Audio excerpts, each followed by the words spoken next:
Ahuru me bon na comment na ahuna no me echi na no me no. There.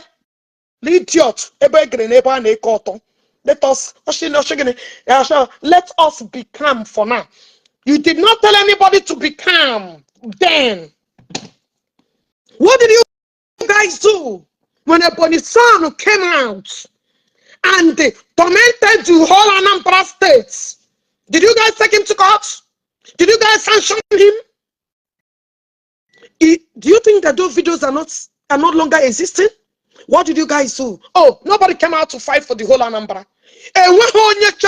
When a body son but I get na Anambra nine the swoosh na bama na go. Share my program. Now, ex-convicts, I am now going to rest on your matter. Let's go to your page. Guys, please tag ex-convicts here. Let me go to your page. Na page come now, go right now. Okay, bono, ex-convicts. Let me go to your page. Where is that your useless page?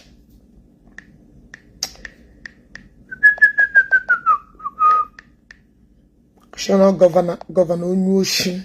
Hold on. Let me even count that your useless messed up page.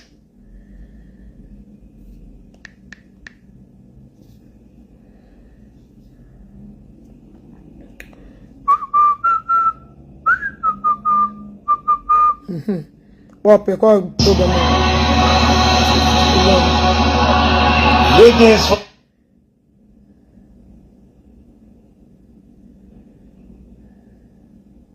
on our side again. 41, right? 41 minutes. If I'm not mistaken. Who will stand it? But God made name for himself. His in-laws, how do you think they will feel?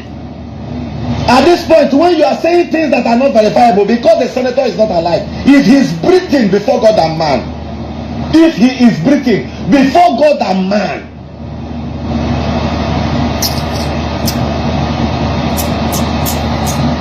who knows what would have become of you? But nevertheless, he has family. He has relatives. And somebody is typing on the internet, you will come back to Nigeria, nobody will touch you. Oh, Koko, who lives in Aba? They deflected the animal. Come with so many criminal charges and cases. I don't want to go into saga with anybody. But we should be guided. Capacities don't talk. On that day, did you see them? But they went somewhere and sat and we are taking glory.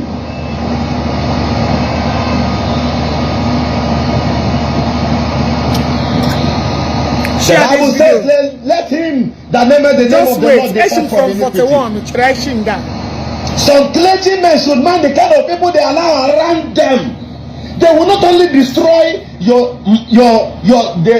name, they will destroy the church and destroy beyond. Share this video. You will never see me. You will never see me. You will never see me share anybody's nude. Ex-convict, what are you doing on this platform? This is your comments. Thank God that Chineke Borogoku today. This is your comments. Mr. Onyoshi, ex-convict. What are you doing with this man? Akwemanonya notorious nude sharer. Akwemanonya notorious nude distributor. You will never see me share women's nude. What are you doing in this man group? This man that have made our women one of the cheapest women in terms of selling their nude. Are you not a member? Are you not a member, ESCON? Are you not a member of men that are busy? Guys, please share this program. Because share this program. Don't you know that this man is a notorious nude sharer? Are you not a monk? Are you not among the executive garden where our women are being subjected to prostitution? Are you not among? Is it not your comments? Because I had to click to go to your page to make sure you was the same person that commented. Are you not the architect of selling our women nude 30,000 escon? Are you not a member? Are you not part and parcel of what women are doing by selling what this man, this notorious nude distributor? Are you not the one? Are you not a member? Do you know this man that based in Malaysia previously and returned and went back to Vietnam that are busy? Ejime evidence, oh. Ejime evidence. I have evidence. Guys, share this video. Such people man on you will never see me share women's nude. Why you are the part and parcel of nude distributor? Are you not a monk? Haven't you been hearing me saying this? Awugi nona page Jpac koto. I see not your comments. Awugi nona page Jpac koto. Guys, please share the video, click love and like. Are you not the owner? Are you not part and parcel of them? Now, are you not the one? You're telling them to calm down. Calm down for what? You guys should do on a worse. All these useless Igbo men that are busy making money out of our women private parts. Are you guys not the foundation? Gini ki merekembo woka put on social media. A man that is up to get married and he's not yet married. Woka with your mates. Is it your mates? Is he not old enough to have wives? Not even a wife and kids and grandchildren. But in on a page, yeah, yana share otomu which you are a pass and parcel escon.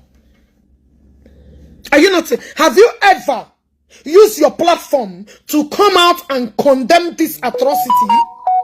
Have you ever sit down and said, why are you sharing our women nude in the name of selling it? Have you done that? And when did they put a douche? Gini mere ije koto muwanya anyi no na libo. But rather, you join their crew. You join their crew where different are being sampled to all of you that derive joy from our women. Right? Are you not a member? Are you not their member? Are you not part and parcel of them? Now, Kamjunu, what ex-convicts and his group name, how they are busy selling our women nude in the name of joblessness. Did he say everybody calm down? What will you guys do? I mean, first of all, local. I will first of all bring this thing to the whole world attention to ask you guys, can you do that is my thing. Can you work like you? In a private place called executive garden. Can you do ex-convict? What are you doing in a platform that you are aware of? Can you name a platform the notorious nude sharer in our time? What are you doing there? You're commenting. You are enjoying. And we never share women nude while you are the contributor of the nude sharing. Can you know their name? What are you doing there, ESCOM? You guys are the men people any dream eradicating at this world. They're supposed to eradicate all of you because you guys have done a lot of impunities.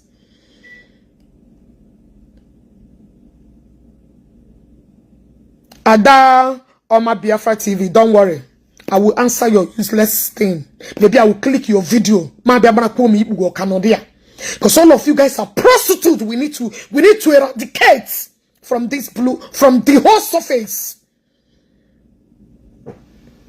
You want to go?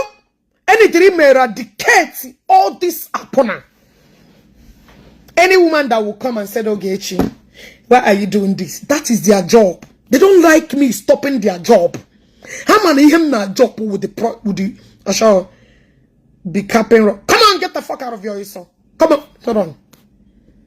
Don't worry, Adagini TV. Don't worry. I will view your picture to know you whether you're a member. And all of you are coming to attack me, but who made the biggest mistake of our lives? All of you that gathered be selling auto 30,000. I would no problem. Only prostitute will defend prostitutes like all of you. Unu wa shower. Unu the reason why AJ will tell Uma Igbo. Hold on, oh yeah. Fake account, oh yeah. Brejo. All of you that are prostitutes. Oshonya we widow. A prostitute can never be a widow. A woman who watch Dia Nana the other room, Yana so my auto, Gana send Dia, can never be widow. Ex-convict, why are you a member of sharing our women nude? Why are you a member of the group that you know vividly well that all they do is to share nude? Haven't you heard about it? Are you new in the game? Are you new in the game? Now, guys, watch and see what ex-convict and this particular nude, this notorious nude distributor, name. Now, name man shown evidence. Evidence, pure one. Ex-con. Wait, Chigi Adana. Ex-con, are you not aware of this? Are you not aware of it? Is this woman not enough to be your mother? Are you not in the group? Escon, are you not among them in the group where they are luring our women in the name of nude challenge?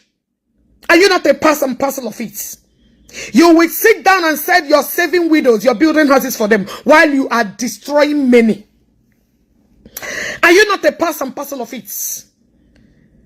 Are you not a part and parcel of it? Ex-Governor Onyoshi.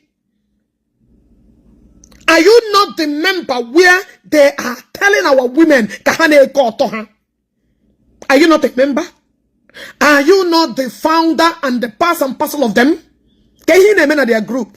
Why haven't you used your platform to condemn Aro? Why haven't you stand and condemn Aro? Escon? But you can go to their group to acknowledge what they are doing because they are your members.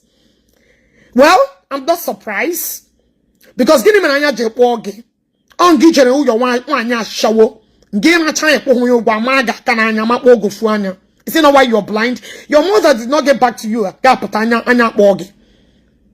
are you doing in that group? What are you doing in a group where our women subjected themselves of selling nude? Have you ever come out to condemn it? You can never see me share nude, but you are in part of the group commenting. Are you not aware of what I'm saying? Are you not a member? Are you not enjoying it? When a group gathered in a court, have you called and condemn it?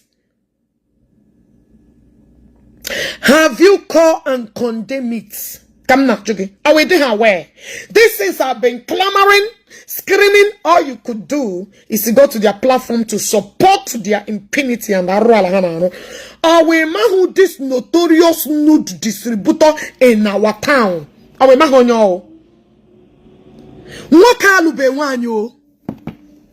Alube at his age, he's not married. He has no job. He's not doing anything. All he does, he creates groups and WhatsApp where our women the money. Our they have where Escon. In on the group name, what are you doing in the group? I thought China is on the Igbo. I thought China is on the Igbo. Go on, you're not getting on because you derive joy of watching Igbo. Escon, why are you a member? We are on one in a court. Eh? Let her come with evidence. Chere, why are you a member? Why can't you stand up and condemn it? But you will go in the group and you start commenting, joining. Why can't you call out about this man? No joto muanya jide mereri. Come na chugi escom. Kehi mereni I condemn ubeya. But you can go there to do what? To comment and tell them to oh when you no game, all of you guys are useless. From A to Z to Unu. I'm myself aka the authority. Because when they useless all our women. When they mess go up. Time for person like me to speak up. Our man the notorious auto seller. Our man no. Are we they are aware who I am referring to? I can never tell him a dude. But you can ever be in the group collecting up on our go. If we go collect up on wine. I can never, but you can ever be a parcel and parcel. Guys, click love and like and share. They are reporting it. Abela, they are reporting. Guys, click love and Abela, they are reporting. Facebook could disregard any report, so we are not doing anything, no. We are just creating awareness. We are not doing anything illegal. We are only creating awareness. We are only letting the world to know that some of our men is very bad. But Ogechi Okeke, they started running kita. Escon. Soro aneme our women technology trafficking. That condition of that okay and what cannot there. You cannot advise him to go and look for something doing. But you can also go to their platform and be commenting rubbish. Won't you advise him to go and look for a job that he's old enough to have grandchildren? The third one will carry all. Can't you go there and advise him? Or we got there, guy made the man and advise here. Now career hero to make money is not a career. But he should go and look for better job. To support his life. The same platform came on. My father's name burial. My father's corpse name saga. Is it not the same page? Is it not the same page? I see it, I condemn it. I see it, I condemn it. What stop you from condemning it? What stop you from putting an end to arrow? But you not put it. You enjoy it. You go there, you comment. You go there, you click love because you are among them. What they are doing, you like it. Because you derive joy by seeing you like it, right? I get you. Stop arrow. Tell the useless man boy, I very responsible. She got chon. No lambuko, she got chon as a man. Ya put us on social media. A chon wa kreogeri uya. Escon, a job one menu no. A job one menu no. I'm not Juno. A job one menu no. You are there commenting, enjoying it, selling up wine. Or everybody calm down. Who are you? Who the fuck are you? Mother to calm down. What will you do? Shimbari Babo, you can't do. You were nude sharer, you were nude seller, you are among them, you sell nude, you enjoy nude, you distribute nude, you enjoy it, you buy it, you sell it, get your one. So don't come out here to say, I am not a man, Ghana, share. You are the part and parcel of it. It was the governor of Asia, Tom one in the area. That is what you do. It was the governor of Asia, Tom one in the area. What have you done to stop this atrocity? Can you just stop here? Have you done anything to put an end to our? Have you done anything to say bad thing will not happen in Igbo land? How many times have you come out and spoke against it? Our man then to you know my back on a WhatsApp and I report Ogechi put life. Back of this report Ogechi, she's life. She's exposing us. She's exposing us. Anama Jugo Escon. Are you a part and parcel of this group or not? Are you aware of what is happening or not? In Ongane deceive an old woman. Go where you now care. Eh? In Ongana woman, she have a thought to her ya 1 naira.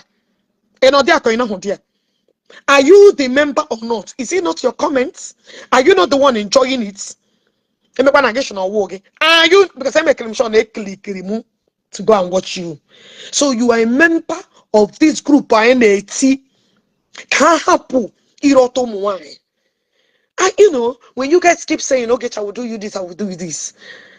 I wonder what you guys will use to implement me in una business. And I'm a roto. Do I sell it to make money? Did I create a group? Are you not the member of those who are using Otomoanani to destroy our women? Are we so member? Huh? What are you doing in a group that you know that I've been announcing? Can you remember this notorious nude sharer? This man, condition your name, condition this woman, condition this man, name. You cannot sit down and advise this notorious nude distributor in Malaysia that have never worked any reasonable job. Condition your man. His condition a useless man after deporting him from Malaysia. Return back to Vietnam. Starts again to useless his life. Can't you sit him down and advise him? School, you know, go. And you're listening to a tout. A compound full tout. And when I call a man who is busy. I got you more time. Condition on when condition your man.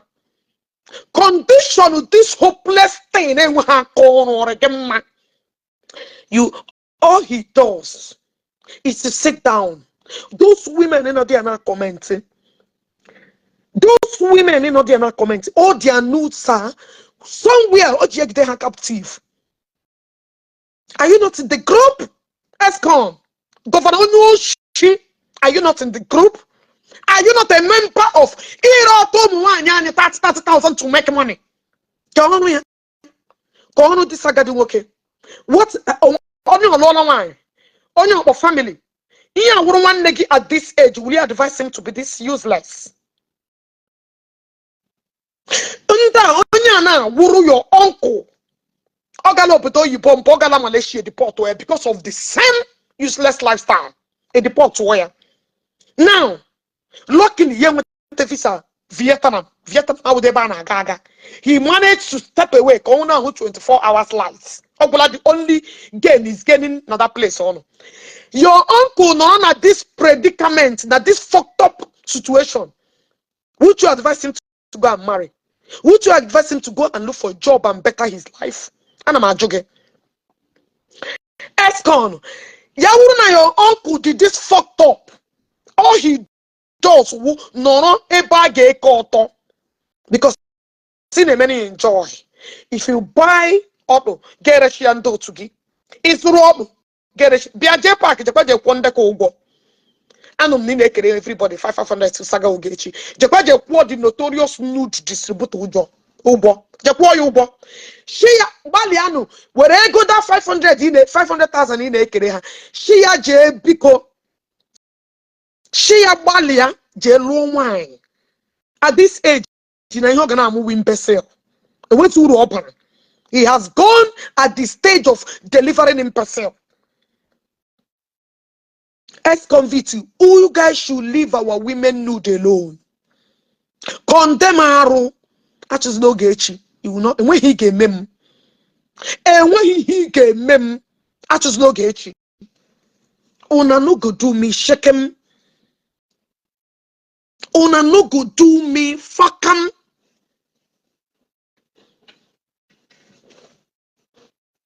Una no they give me fucking only who can make. My job is to open people's eyes. The manner, the reason why all of you are useless as convicts in joining her to be distributing out on what stop you from condemning Aro? Come now, Jogi. You can condemn Aro Bulagi. You can't defend me, Bulagi. This woman and now, every lot to your nation. One year, Prukumpa now, we better. I never shared the name. Came back one about Ogechi. Agameji and now, Kushiro other people see here. That is my job. You guys have made it a public property. From you that are buying it as convicts. From you all that are selling it. That is why I'm here. I will use it to listen, to tell everybody to stay away from useless people like you. I may make it to me here. If will be listening to my voice, to stay away from people like you. Leave up. There is no money to be made through our women's life, through our women's property, through our women's private life. Condemn Aro Chineka Uno. Condemn Aro Amato Hamabuno. Okay, but then they are, let me tell you, do you know the people that want to stone Ogechi? Prostitutes. Those cannot even marry. The useless women that are not competent enough to keep a home. Up one outside. Majority of them are they cannot deliver, they cannot born. Those are the ones. And these our weak, evil, useless women. Some of them are useless, like ex-convicts. Not a group, like Okoto himself, the notorious nude seller himself. Ogechi does not make money again. There is nothing they can do. Nobody will tell you, let's gather, let's raise money so we can get Ogechi. It's a 419. Actually, they cannot do Shekem. When Fafa game, only when it comes to settle is Jpac. Jpac is who I have cause to settle with. Every other person are inconsequential. They're not gonna do shit. I just and when they gonna blow up.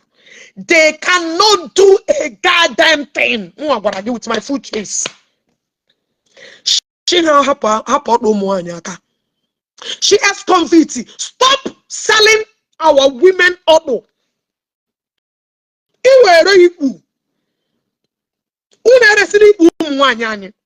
I see no reason why you should be a partaker to such people. Why can't you call them and find out why are they selling our women nude? Why can't you tell them why you need to?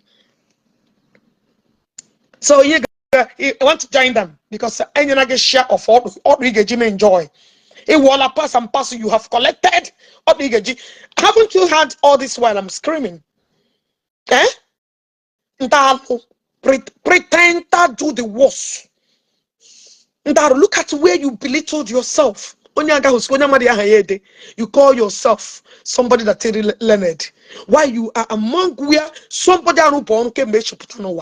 we said eat wine and you act like you don't know. You are part of it. You are part of it. It is not no one. Ona report to the video mchineka uno ex-convict nando tu yande okoro to na report to the video mo ya no na achum tika and when you game me the day unu ga hapo to mo anya the day I will leave you guys. As far as I live on this earth, I can't leave you guys alone. As far as I live on this earth,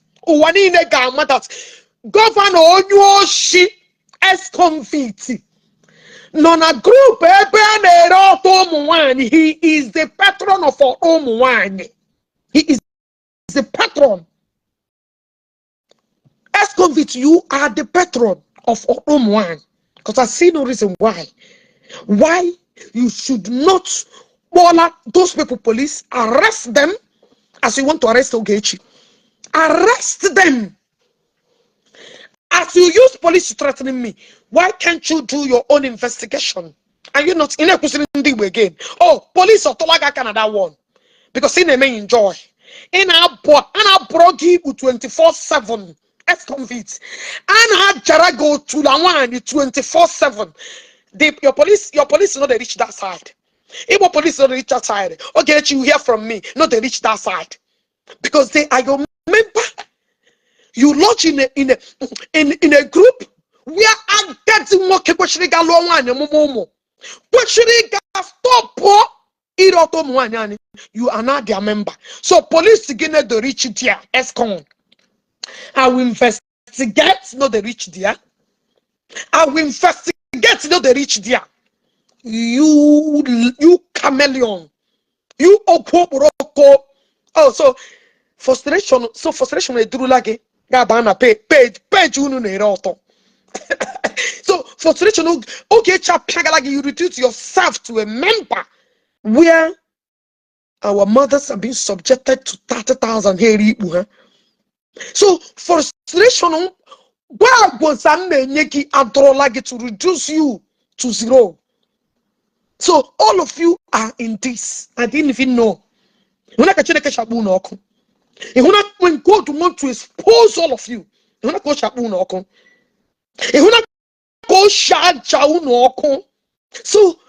the truth is now being revealed. No wonder you have not spoken about it. I never know you were a goalkeeper in Iwodo. I never knew you were a patron and pass and parcel of Ebane Koto. So the frustration and make it like you reveal yourself. And you know very well that this man is a real. You know that this man and I collect as inheritance.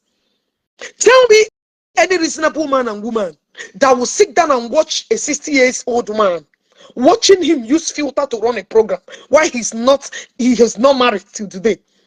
Can your brother sit there? Can your uncle sit like that and disgrace himself in the name of Igarobodo Igbo?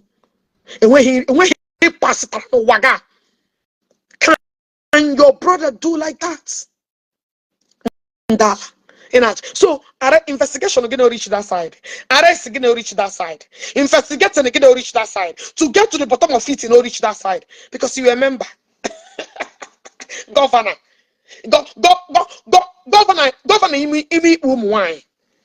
governor, where you gather to use it to sell and make money. No wonder all of you refuse to go and get a job. No wonder all of you guys are useless. No wonder you are a hopeless man, jumping, touching cases that you know that you can never survive in it. Uncle get useless. So will you allow your uncle to be at that age without no wife, no job, no nothing? All he believed is to collect it one area. A better man at that age, a man he also the man who imbecile. A better man on a mereki.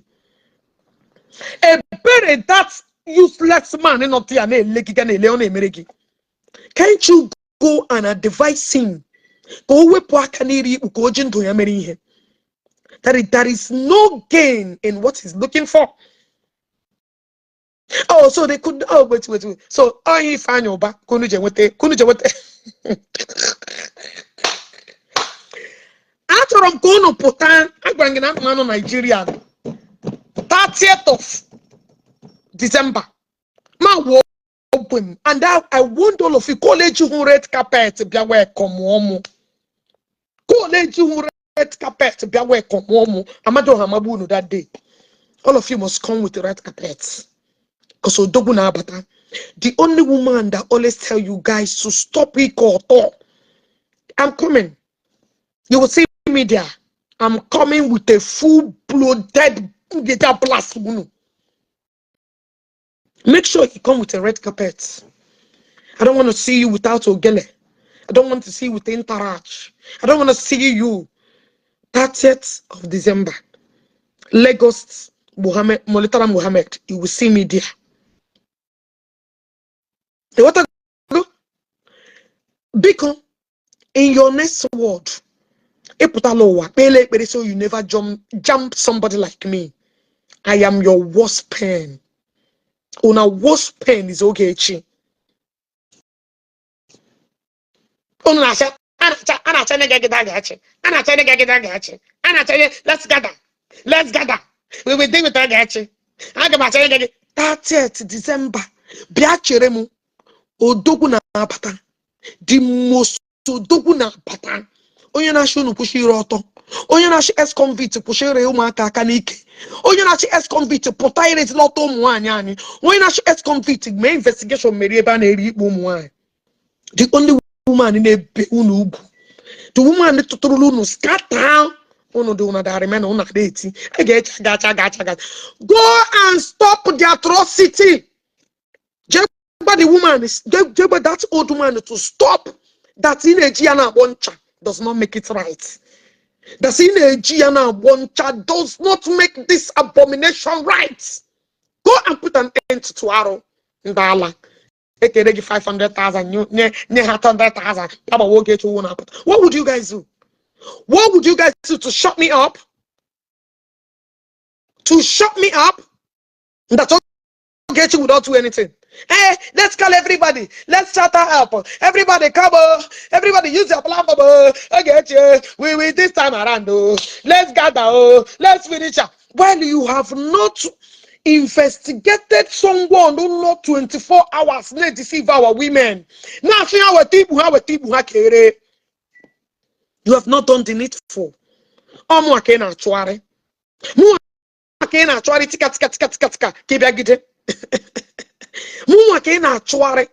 My brother, don't be surprised. Too bloody. People Ogechi return got one of the most shockest thing in Nigeria. Bloggers got go this December that I'm coming. Watch and see. You got hot trouble, boss. You know with this much kote kwa una gada. Akuno chona na tuke ego na chebe ebonye game Ogechi arrest. Do not people sorry too bloody. Ego film. Get agwaramunu tete. Molitala Mohammed in Lagos Kodogu na apata. Have you ever seen somebody na apata and they told like this? Atogamujo, so una no go do anything. I learned my artillery from Yambaga British Airways. From there, get home straight to Lagos. Molitala Mohammed with my blue passport. Bam, and I make it anya. Make sure you come with entourage. The only woman in our she called. The only woman she go and do for a job. Igbo men and her useless. We don't depend on women nude to make money. We don't depend on women auto to make money. The point is that Ogechi show no poshiaro because of Nampuroku, my brother. Nampuroku, my brother. He one idiot to my brother too. Baramu. Let me tell all of you.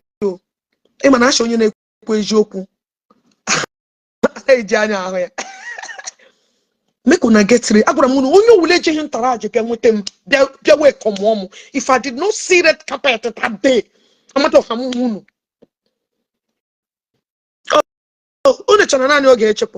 Is that what you're thinking? Ah, okay. Don't worry. That day, it got matter now. Hate you no just minor hates. Hate you no just minor hates.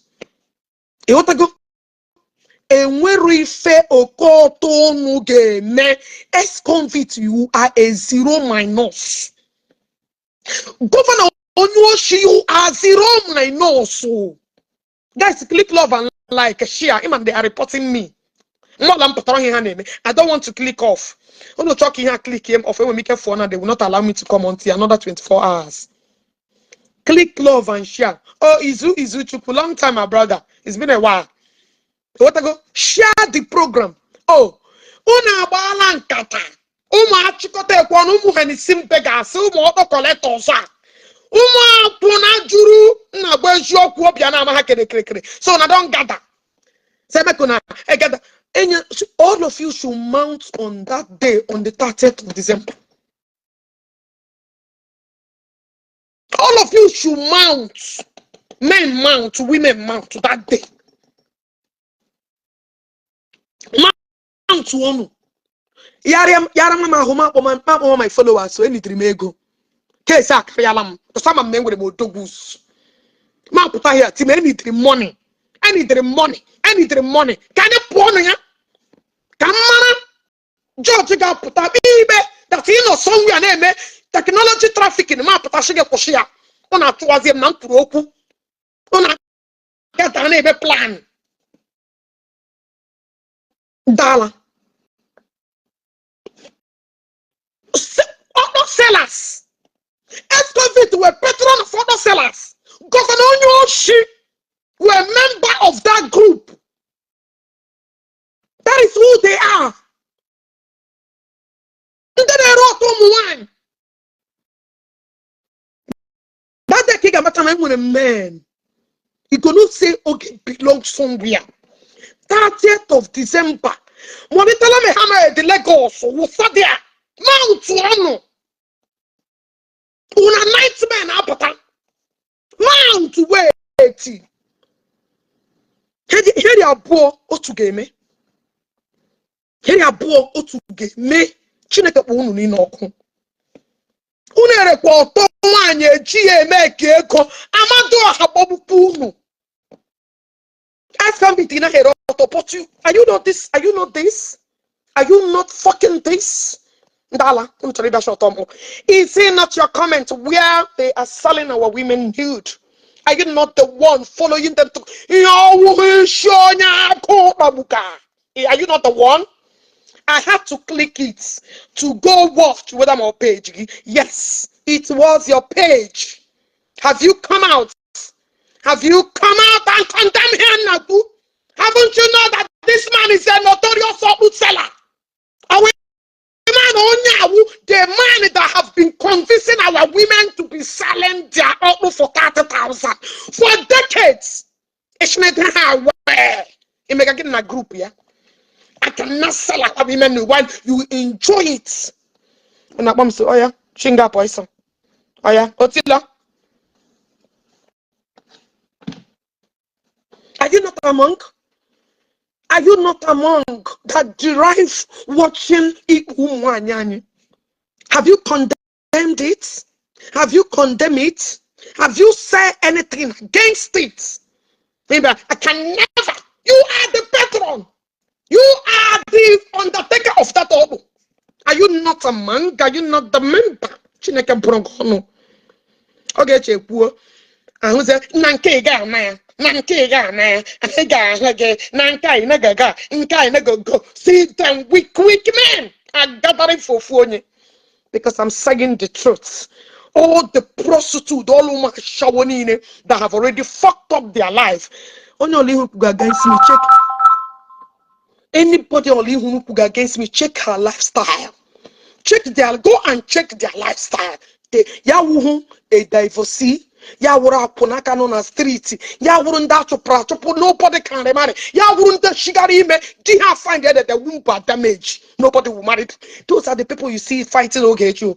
And when any reasonable person that reason they have to fight, I don't possible. Because I should make no caro naga. I'm not sure I'm mechi. Na mama mechi. Na mama mechi.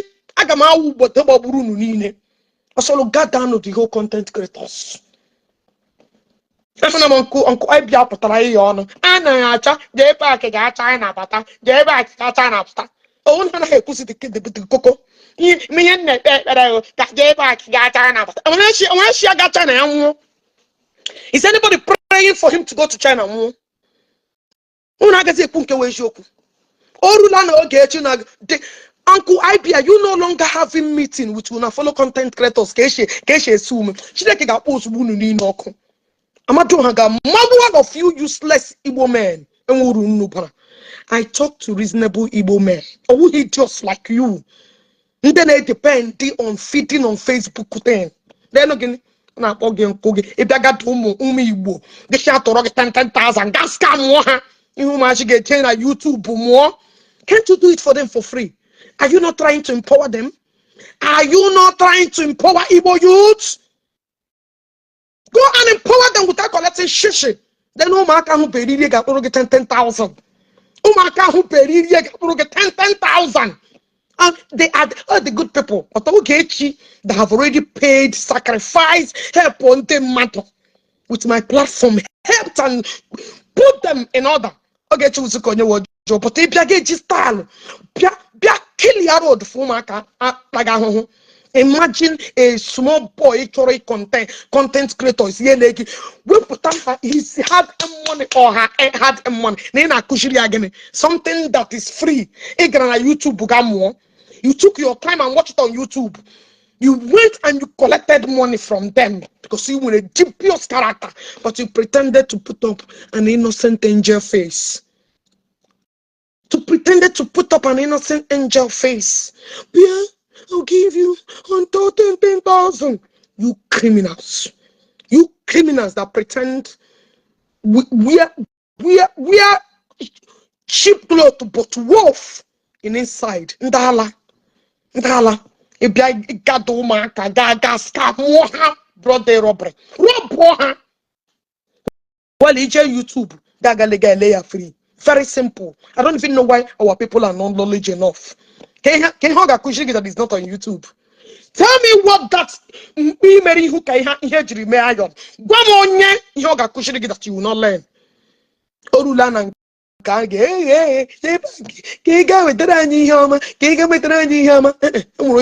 who give a fuck?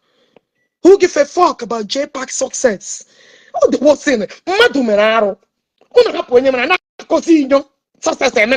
is my business? Jpac, I'm going to investment. I'm going to put my structure on ground.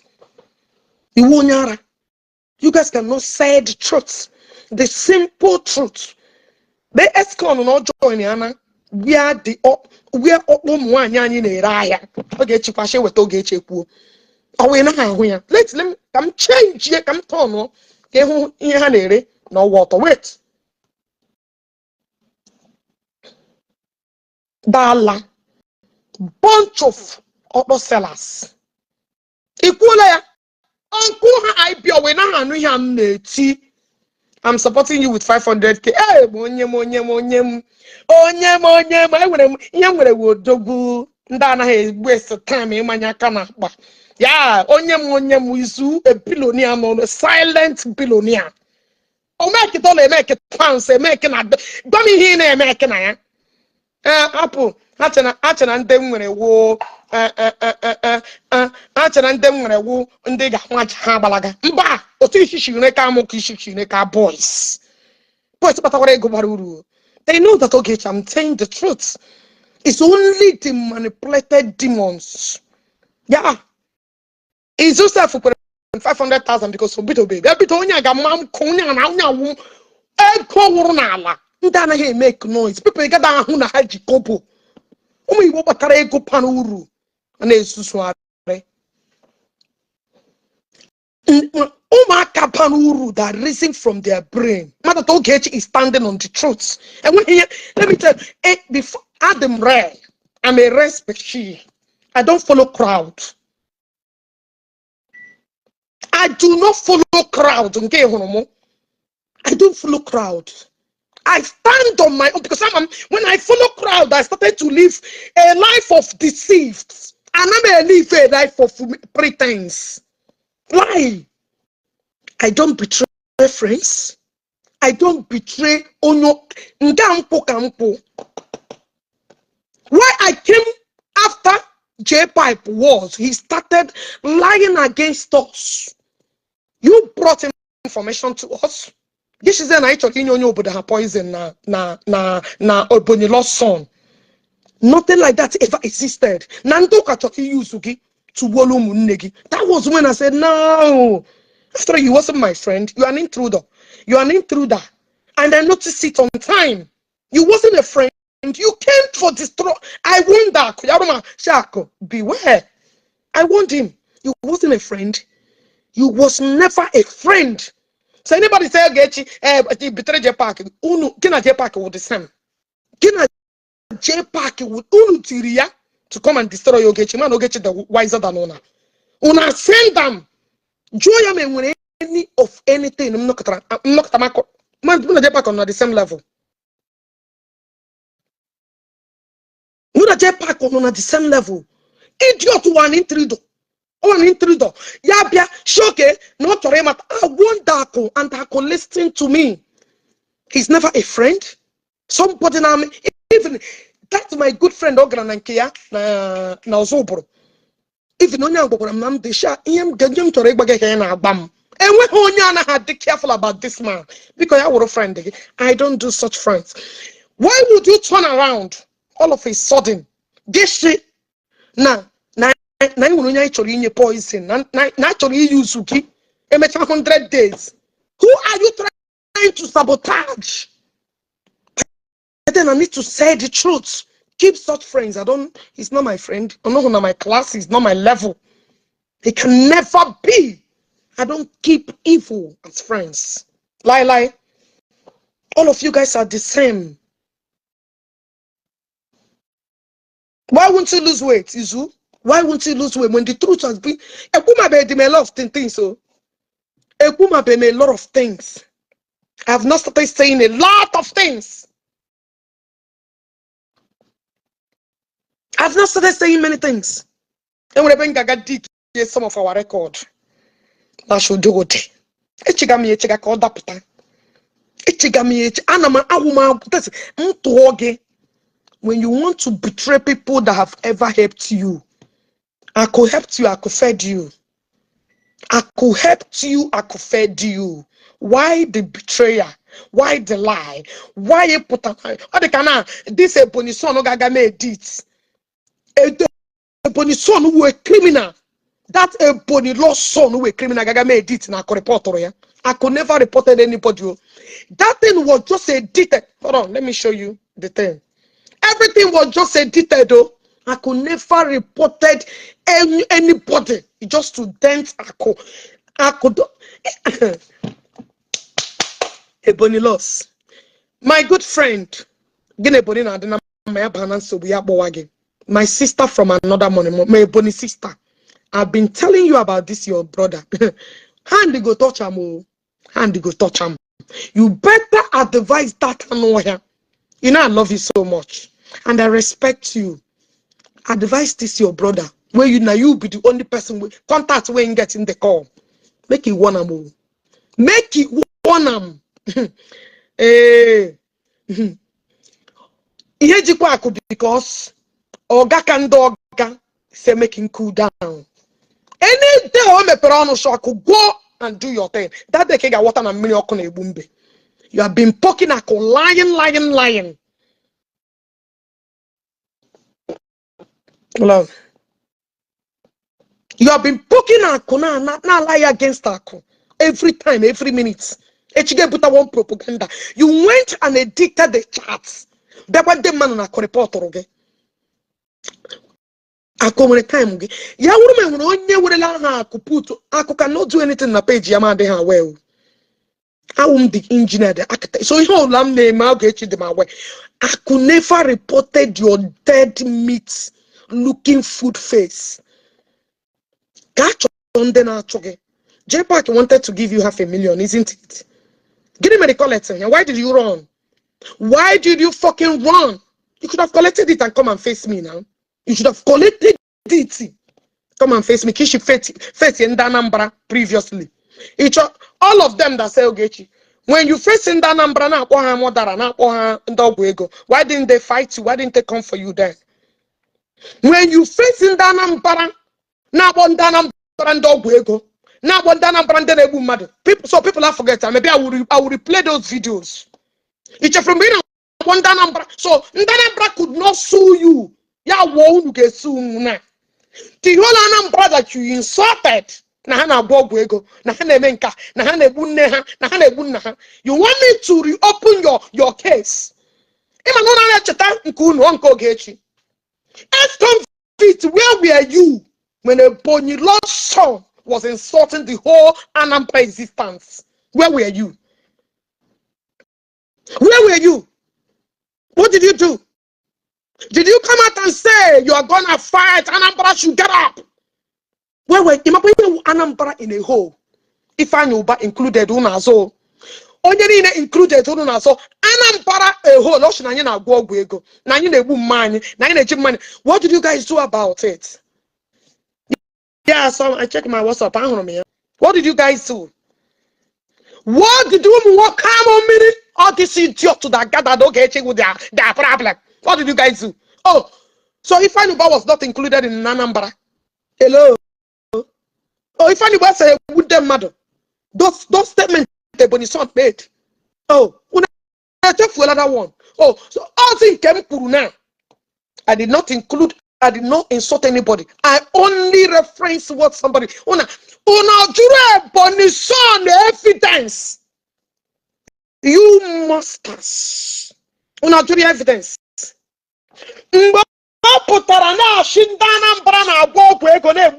What did you guys do? Is it fine? You're not an Anambra man? Okay? Can you know?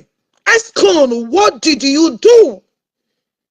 Anambra, oh, you did not call them Shanamites. You didn't Shanamite them then. Okay,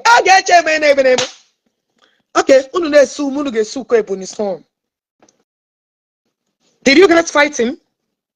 Did you guys bring him to the timelight? Am I not an Anambra woman? Watch him. Did you guys do anything? Or soon enough, all these weak men that are waiting for Ogechi. You could not defend the Anambra. Who's in now? Ogechi from Ugrini Beme. I better defend the Anambra. I better defend the Ifeanyi. Njokushi from Grabini. I better defend the okay. Guys, because in another video, those videos or who one or who two, a Bonison who destroy and Anambra. Because I would like you to send it to me on WhatsApp. If you can get, because some of those videos come here. Even I watched them back one. I watched them those videos, I cried.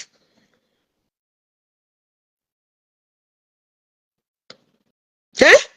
I watched them those videos and cried, they shed tears. What did you guys do? Oh, you guys did not remember when all the old billionaires, the people that have helped us, the people that have built roads for us, the people that have mentioned where they were insulted, all the Anambra as indigenous were insulted by a bleaching cream lost son of a body. Can you know? Ex-convict, weren't you aware? Oh, you around that time. You got your prenatal to that time. No broko. Around that time. Oh, you were not breathing. You did not say, oh, there is a family. You did not see them then. That even where is alive. All Anambra men and women are still alive. So they are all still alive. So all you could do is to join where Uruna Shioto Mwanine. Now you got what Shanamite again. Shanamite again was not breathing then. Shanamite again where Ekolume. Because even another video, or who one, or who two, or who three, a bonny lost son that we are busy insulting my whole town. We tell them here, I'm joined down about now. All these useless content creators that are gathered in one group, planning how to arrest people. Where were you then? Oh,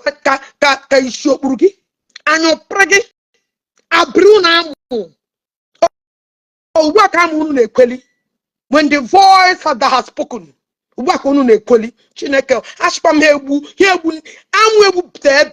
scatter all of one weak men, incompetent men.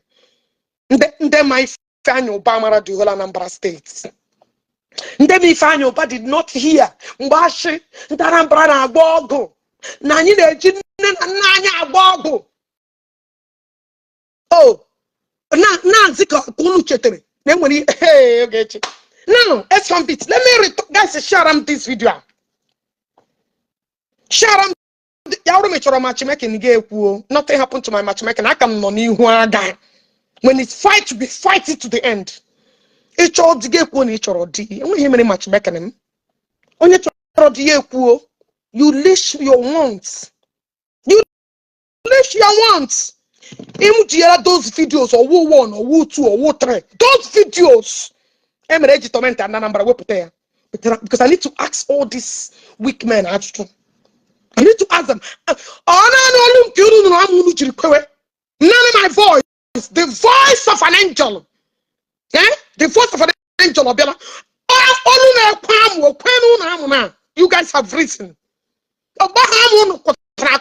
That time, oh, Ogechi Okeke. So I'm going to bend the respect. You can't look up. Now I have spoken, you have to rise to look for who is speaking. So that time, I'm going to punish respect. Because the voice of was crying then, nobody listened to them. And when you name for him, Danambra, and maybe you open your son for her about on Danambra. The whole Anambra, including in Damran and didn't do. For those of you that say, this man is a dead man, including man that didn't command them round. Oh, come correct. In case of if you want to come to another direction, Anambra as a whole, man didn't. He accused us. He destroyed our person. Uno meregini then. Uno meregini. What did you guys do? Mande mo ifanye oba. Mande she from Bisadura Joe. It's that it destroy your peace reputation. He la long weki. It was yellow Anambra. Hey. The one babu ma jadela. Chineke apos bunu ni no kun. Stupid men that could not fight when the time is hot. I will Ogechi Okeke. Ndala. Share this program and I report here. How many the key came out? I didn't think I would come out to. That's why I always tell you guys to share. Because that key came out the second time. Facebook will not allow me to tomorrow. You want to go? So, because if battle on this blue app, well, I'm not like video gonna share. The plan is to shut me up. The plan is to shut me up. Okay, to come back to Nigeria. Come back to Nigeria. We come back. Because let your flick from those videos. That idiot who made to insult the whole entire Anambra, not even in Nevio, entire Anambra state as a whole.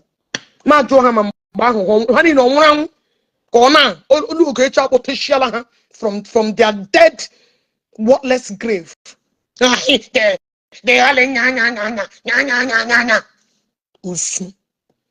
Piece of shit. Dala. Bunch of trash. Usu.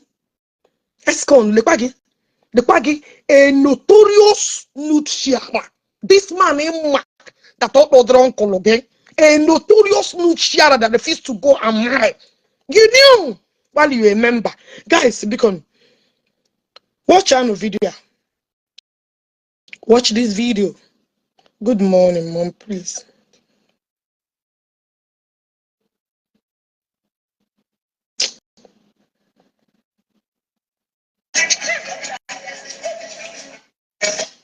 Only understand the paranormal. Only understand the paranormal though. That I send them. Why you sending me? Manke very dark man. Manke Kizahaya. Tiwa Savage. Man do baga war. Although very dark man and a Tiwa Savage or one. And when he was Saram.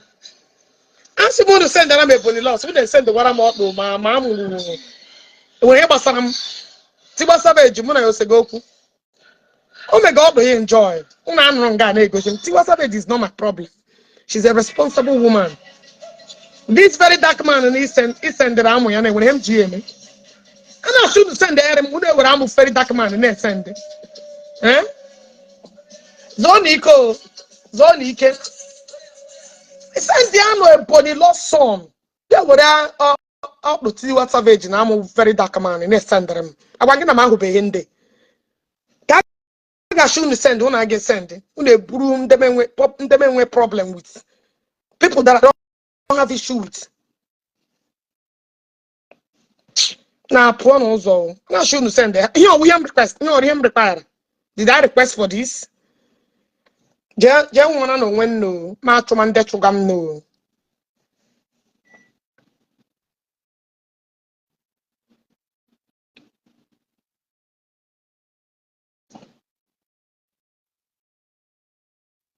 But we him man requesting who gonna send there.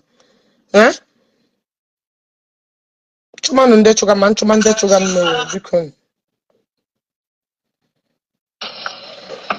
We joining it. The group ahin man we pe unu na ekega di ikpu. Ebe jikuku mpe ekwu ikpu nnegi onye na nnegi onye tọrọ. Ehuru ebe jikuku mpe ekwu gi ikpu nnegi. Have you ever come out and condemned this arrow in Apata? Gainta, with a party? In that group, you guys gathered. What did you say? Group gather. Is that woman not enough to be your mother? My message will not change you. You know about it. Escon, why are you a patron of this group? I thought you said you speak good for the Igbos. I thought you speak good for women. Oh, you guys, all their showers have come out to call Ogechi. And showering with them time. Oh, I'm coming. Ogechi, actually, Ogechi, I'm on what today? I'm coming. On your boss. All the ashawos soon on a fake account. It will not hear a ransom. Escon, are you not singing it? Is it not a nice song? Oh, you want to shut me up because I mentioned what Jpac told me. You know you have the opportunity to come and shut me up. You lied. As far as you are a member in that group, you are a patron. You lied. You lied. Queen is not leaving this case until Una Gamete investigation. You need to start investigation. You need to start investigation. We need to start investigating how managed. Is it true? I may be lying, but investigation you need to start conducting investigation. You need to do the job. What are you doing about it? That is future wives. Are you not seeing it? Is our women worth 30,000? Does he really worth 30,000 or he worth more than that? Why haven't you asked? Why is it that a lot of our women are looking wine? Because I'm aware where you are patron of distributor Igbo, where you are a member of Igbo, and aware you can make choice. So all this while you've been a member and I never knew. You've been a part and parcel of this deadly evil act, and you're not saying anything about it. But you know what? You have entered the trap. Because I knew. You know how you they do. I say you be man.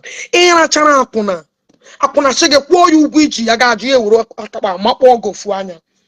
and tell the world if I'm lying. I was thinking that was Ogechi until somebody named the full details. With a like a book or go to Anya. Come and tell the world Eziokwu. On our reports like my video. Guys, keep sharing. On our reports them happen on Haka. Akunu ne kuna kunu mane kuna kim. Convict Governor Onyushi, haven't you seen a back a group 30,000? What are you doing in that group? Why are question you cannot associate with Onya Bonon Epelem, but you can associate the Nerebere, right? You cannot associate with me. I agree, no problem. After all, I choose people that will associate me. So, but you can associate yourself with women. No. When our women as a prostitute material. You can't associate with Onya Bruno, but you can associate with it. Listen to this voice note. You know this word, I like when karma is real. I like when truths are being revealed. Ex-convict cannot associate with me, but ex-convict can associate with Ebane Kibu, Ebane Ribu, a grandmaster of a notorious Igbo, a group where all their men use women as a point of blackmail. You can associate on that circle. Time to hustle, time to make money. Time to hustle, time to make money. Time to sip some alcohol. So you can associate with the evil distributor of our women, where our women have been prostituted because of the bad condition of Nigeria. Only 30,000, but you can associate with the irony of life. Irony of life. Okay, get into this voice. The way Escon can associate with private for free in the name of hardship. Look at their faces. Look at their faces. Okay? A woman who they gather as men just to derive joy. Guys, share this program. See them. See them. They gather in a group where they would say because of manipulators, sex offenders, like all these monsters. Like a Escon, he's a sex offender. Jinjimokoto, he's a sex offender. All of them in that group. He's a sex offender. Where you can deceive a full-grown-ass woman. Ex-convict, this is your associate, and I'm happy that this is where you belong. I don't belong in this, and that is why I stand to condemn it. I don't associate myself in such group. I can never be a party to such dirty, filthy lifestyle. It's an abomination, it's sacrilege. I am not a party to this dance. I am not a party to this abomination. I am too clean to mingle and dine with such impunities. I cannot do it. It's an abomination. Alo, if I don't know put by. Alo, if I'm not a circle of such. Thank God for a person like me that stand to say that you said you want to be a governor, you're fighting for. This is how you humiliate our women. This is the level you have reduced our women to. I said, look at them. Where ex-convicts associate themselves with. What an irony of a life. Happen to page Facebook disregard any report on this page. We are only using this page to create awareness. We are only using it to preach what our faith is against. Anything all reporting on this page, Facebook, please disregard it. We are not sharing no nudity. We are not doing no nudity content. We are not doing anything that contradicts what policy of Facebook stand for. Guys, please click love. Tell Facebook to recommend this. Share the program. Click love, because that is why they're here. To be so. Ex-convict in a globe where anytime I'm live, when I'm saying the truth, they want to gather. Please share. You know this topic of I can preach it down to the day unu ga marry fight. Until the day unu get jaku unu. You guys should leave my page alone. We are not committing any wrongdoing in this page. We are not doing anything contradicting Facebook policy.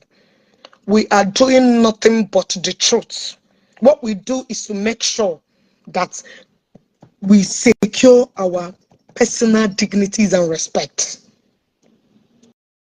Stockfish is in a group on a quarter. That is the associates of Stockfish. Or with the association of Stockfish. Now manipulate his associating of Nde called Ibe.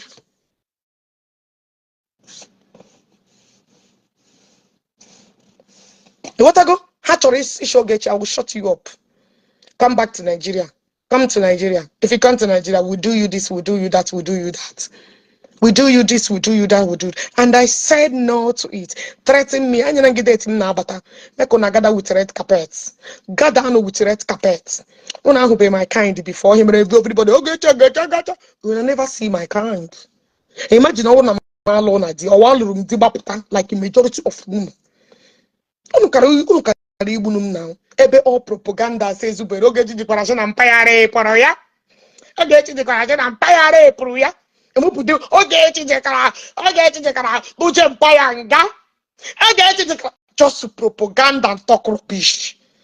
Imagine if I'm a single person, or I'm a single mother, or I'm that Abraham Akuna like ona, or while Mutim Bachopon because womb mana when my husband detested, or Agaramuna Diba Potachopon the carrot. Imagine. I go to Karela me now. Oh, Karela me. But thank God. I won't because I won't be ashamed. The quite people get you know. The quite get the people, they quite get just something I want, and something I want keep you. My own could have been gone for long. Facebook, I can now fake account man. My mouth could have been closed. But it's quite unfortunate I did not live a dirty, filtered life like Ona. I got them.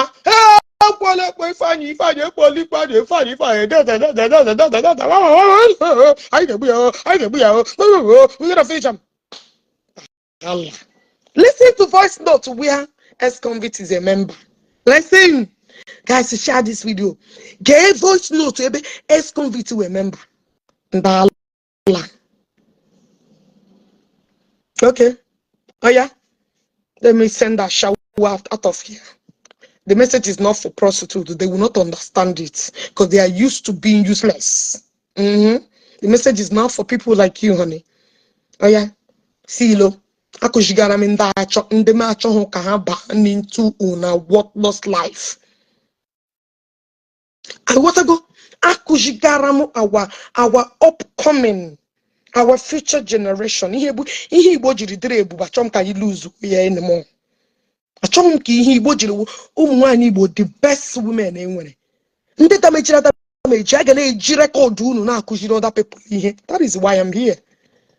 Ndị gburu messed up ka m ga na-eji their life na-akụziri the beautiful ones, the well-cultured ones. Ife. Ka faji ya na-amụli ife ka ha hapụ ịda iyi like ụna. Lab material. I remember when I was in nursing school, by mega practical. On the skeleton, and then they didn't do. Because skeleton I listen deke open. So the wise ones now that still get their selves intact are now learning from me. And not learning from Igbo public consumption, public toilets. Where infection, correct infection ojuru, where syphilis ojuru, where HIV ojuru, where ammonia port amamrimo ojuru. Mbeme pay like this. Hachi Chineke me. Come here. You see it? They are meant for public teaching. Ichokwa give public teaching. Do not listen to my message. Ogechi knows no boundary to destroy stupidity. Ogechi knows no boundary to scatter stupidity. Because actually, go to platform who is preaching what I'm preaching. They are used to fake rubbish. Go to their platform, they are promoting prostitution, promoting fake life, promoting before you come out on Facebook, you wear wig, you sample, so people will not know. What are you gonna tell me? Do you know maybe if you may before me, Jesus say, people that cannot even show a property that worth 100 million, but they are ready to show fake hair for you to validate them. They are living good. They bleaching, they deceive our people. Ahwana gomini, body name with body cancer, they leak water. Are you mad? You cannot see anybody that dishing a raw truth like me. They cannot go and get it, make I see. All of them will get Ogechi because I'm real, I'm unique, I am one and may use undiluted truth. Fana toya. Only the come this blew up. You then like go and check and bring that platform, make us see. Go and check. Ndala. Chere, ya gere, where ex-convicts. Nando to ya. Na no na plan how beja go umuwanye. Chere. Beja go umuwanye drug n'ime Igbo. Akwa ihu na ana two face. Ihu na condition ya. Ihu na condition ana two all drug. Ya ngutara n'ọnụ. Chere, bịa gere no. Where our women ya gara ga ha n'ike. Get nonsense. On here, on a ex-convict, you know. Ma nwanne mmadụ nke awụ nke anyị emere onwe anyị na anụ nke anyị emere onwe anyị oge ma anyị agbara onwe anyị n'ụbọchị anyị eme hangout ịghọta enwere vidio a na-evidio enwere fon eji ese anything ihe ahụ ihe anyị eme na room anọ na room ndị chọrọ ịgba the game akwụnye ha n'ọkụ a na-afụ ya anya ịghọta enwere fon enwere onye ga-abịa vidio bụ onye etinyere ya bụ ife na-arụ because ihe ahụ ahịa aṅụrị ka anyị bịara inwe ka ihe dịrị anyị nwa ịghọta so pant and bra dị very okay onye anyị pant and bra eche game otigoro ọfụma otu ihe ọfụma ebido the game for how many minutes ekwuru ọwụ 3 minutes ka ekwu etinye narị agba ka o si adị ọwụ na ọ survive 3 minutes enye ya ego ọ dị happy ọgwa na ọ survive the 3 minutes anyị erikwa ego onye ọzọ abanye ịghọta ọ dịwe ihe m chọrọ itinye ya bụ enwere ike eme ebele ka ọ bụ face ndị ahụ ịdago ka ọ bụ ya da face mana ọtụ ha ekwejiri a ga-adọsa ọtụ dobe ka oke mmọnwụ dosa ọtụ gboo wee eme competition akọbaziere ndị ahụ alright without that nwanne competition abụrụ ihe a na-ezo ezo competition abụrụ ihe a na-ezo ezo alright onye ọbụla wekwere gị etinye na-abịa maka aghụghọ adọrọ mma ị jụọla ihe a na-etinye n'ikpu ụmụ nwaanyị Igbo ndị a? Have you asked that question? Ị jụọla ihe eji ewere ọkpụ dọmakpo? And listen to the lyrics of the voice notes. A ga-ewere ikpu ha dọwakpo were ihe ree ha n'ike. The life of ex-convict Governor Onyoshi, that is the kind group he associates with. He can associate with now. Where this is where he associates himself with. Ex-convict how about that? Una future governor. Una juola ke ihe na aruje n'ime ikpu ụmụ nwanyị.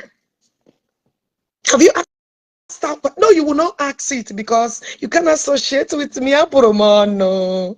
But you can associate where I got doni umwani. Oh, get the can inside this women competition of how much?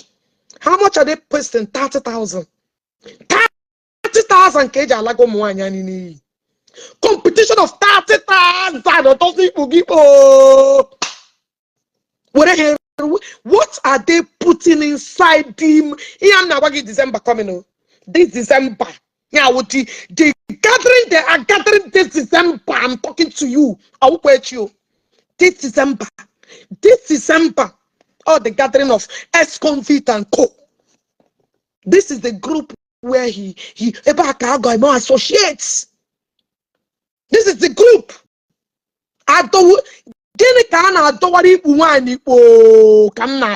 What is he? Inside this thing?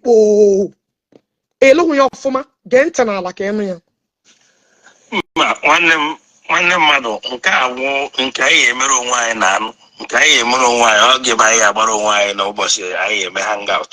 Enwere vidio a na-eji enwere fon eji ese anything. Hello? Hello. Hello? Hello. Hello, how are you? I'm fine. Can you hear me? Yeah. How is everything? How may I help you? Yeah. I I like your video. I like your life. That is why every time I would like to join you on your life. Okay, where are you from?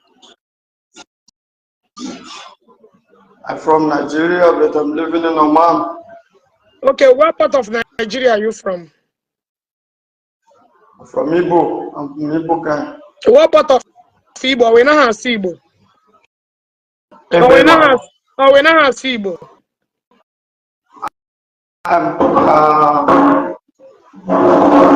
I know how to speak Igbo now. You don't know So how to speak Igbo. I know how to speak Igbo. I know. Okay, so I'm Igbo. Actually, I'm Igbo because here na say na so kanda Hausa. Na ma what English again? Okay. I'm one Igbo now. I'm from Igbo. Here na so kanda Hausa. Na mo English am. The thing na me nsogbu. Okay. Now you're communicating with one nigga one. I can hear you. What do you say? Now in the pussy one nigga one and music of former. I can hear you very well now because English you got Adam ka boki English. Okay, please. I'm talking back one thing. Okay. Because I like them. I like them your video. I like them your video. What is about life? Now, especially people. Most of our times, the way name address one guy. I don't know his name, but I want to lead to you because one thing about life is that all about people are watching you. When I put my laptop yesterday, I check your live. I always check your live every day. There's one lady that is his name is AK. Maybe he's your friend. I like his live. So no, like you are a woman and you are a mother.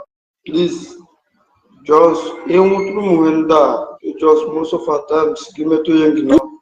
Which of the because I what I'm hearing a quote, I'm not on which of the video, I'm still confused. Which of the video are you addressing? Yeah, the video I'm saying about my brother Suwibo. Ana m anụ ihe na-ekwu ọfụma n'Igbo.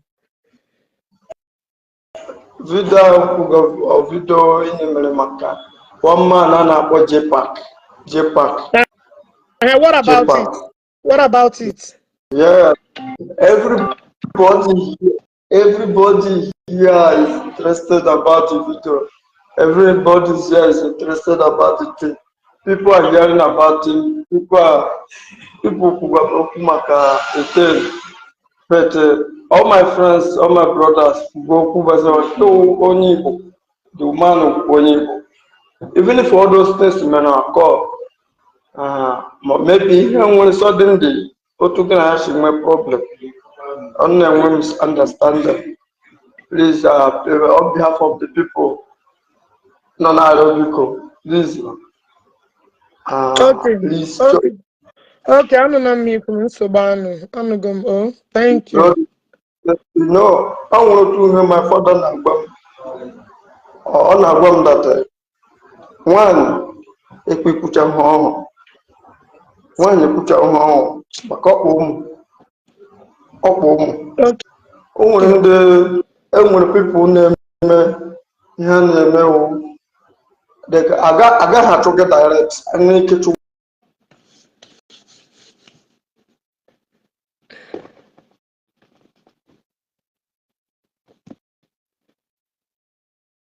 Hello?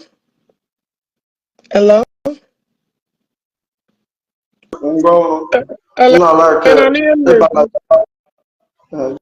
So please, give me those problems, avoid small. Okay. Okay, I'm not me. Thank you, my brother. I'm not me. Thank you. Give me to all those problems, avoid. Okay. Because one now, to watch now that. Okay. Only one you got bang only go to Yaga Nemo Yaga Chapria Japria Nina.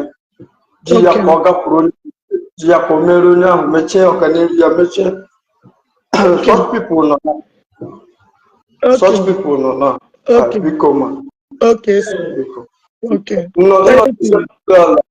I don't become. Okay, sir. Okay. Okay, sir. Mbano, thank Thank you. you. I Thank really you. Mbano, bye-bye. I'm Okay. interested about it. So even if anything you are concluding or you are putting in the video, tell me. I will contribute. You may send any amount. Okay, sir. Okay. Thank you, sir. Thank you. Because I Thank call you. him Shikamura. Okay, Thank you sir. so Thank much. you. All right. Bye bye. Oh, thank you. Okay.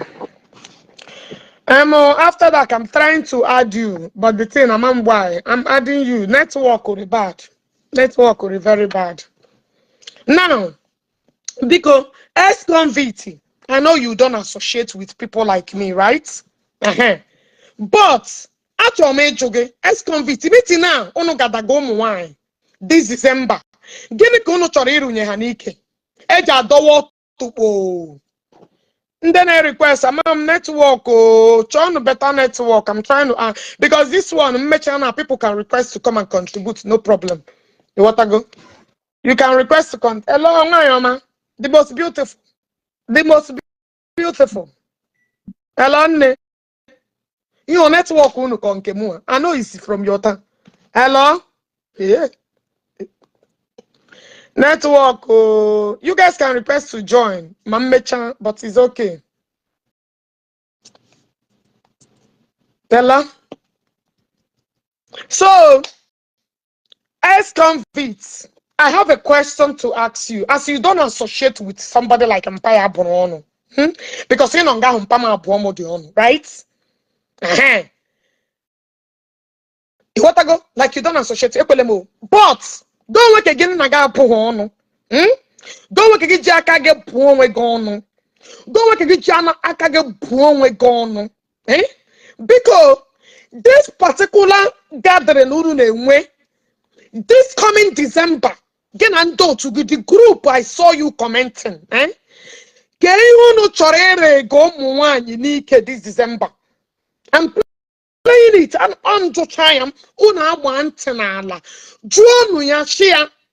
Ex-convict or we know because I know you're watching me. Or we know this kind of voice. Can you no neti kanimo umi wani? Can you no neti gadia? Because I'm surprised that this is the place you associate yourself. What I go? Let me. Oh yeah. Get on. Network. I don't know. Oge ma anyị agbara onwe anyị n'ụbọchị anyị eme hangout ịghọta enwere vidio a na-evidio enwere fon eji ese nit Mama ihe mega network unu. nwanne mmadụ nke agwụ nke anyị emere onwe anyị na-anụ nke anyị emere onwe anyị oge ma anyị agbara onwe anyị n'ụbọchị anyị eme hangout ịghọta enwere vidio a na-evidio enwere fon eji ese nit ihe ahụ ihe anyị eme na room anọ na room ndị chọrọ ịgba the game akwụnye ha n'ọkụ a na-afụ ya anya ịghọta enwere fonu enwere ga-abịa vidio bụ onye etinyere ya bụ ife na-arụ bikos ihe ahụ ahịa aṅụrị ka anyị bịara inwe nke ahụ ihe dịrị anyị nwa ịghọta so pantam bra dị very okay onye ahụ yi pantam bra eche ka eme tikuru network unu niile felu ga no bido the game for how many minutes ekwuru ọwụrụ 3 minutes ka ekwu etinye narị ya ma ka o si adị ọwụ na ọ survive etinye na-arụ ya mara ka o si atị ya ọ bụrụ na ọ survive ya erie the money ya erie 30,000 naira ya bụrụ na ọ survive ikwu ọdọma ya bụrụ na ex-convict ka ihe unu na-arụnye ụmụ nwaanyị anyị n'ike ya bụrụ na ha survive ha erie the money unu dowere for competition. What is this thing? Akwa December plan unu plan gawo this December ọkwa na nke gara aga nke a na-abịa abịa ka ihe unu plan iti ime ikpu our women ESCOM your co-association ka ihe unu plan ọkwa ka unu na-anụ ya ihe ji achọ Ogechi tika Mama, network is failing. I don't know. But somebody's just joined. I don't know why the network is fluctuating. Okay, now share no click no baby or to the report, the too much report. Now share no.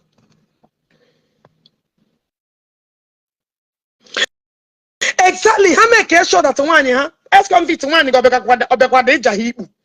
One go so kwa be jahibu. Unare ya hin unare hanik. Only 30,000 oh.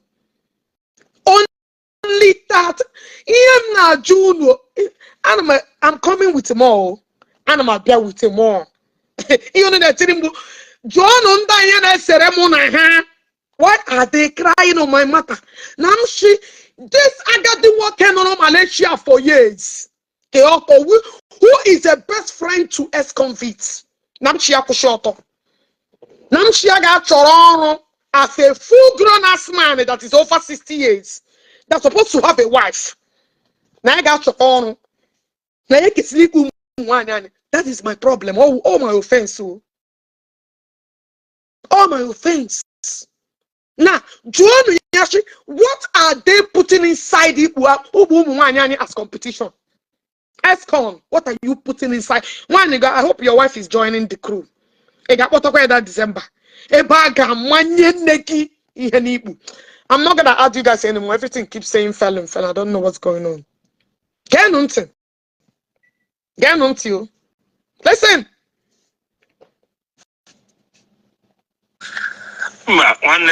nwanne mmadụ nke awụ nke anyị emere onwe anyị na-anụ nke anyị emere onwe anyị oge ma anyị agbara onwe anyị n'ụbọchị anyị eme hangout ịghọta They are reporting my video. Yeah. a na-ebido nwere phone eji Seriously. ya ahụ ihe anyị eme na room anọ na room ndị chọrọ ịgbadi game apụnye ha n'ọkụ a na-afụ ya anya ịghọta nwere phone nwere ga-abịa video bụ onye etinyere ya bụ ife na-arụ because ihe ahụ ahịa aṅụrị ka anyị bịara inwe ka ihe dịrị anyị nwa ịghọta so pantam bra dị very okay onye anyị pantam bra eche game otikuri ọfụma otu ihe ọfụma ebido the game for how many minutes ekwuru ọwụrụ 3 minutes ka ekwu etinye narị ama ka o si adị ọwụ na survive or 3 minutes enye In another 3 minutes. ọwa na survive 3 minutes. 3 minutes anyị onye ọzọ abanye ịghọta No.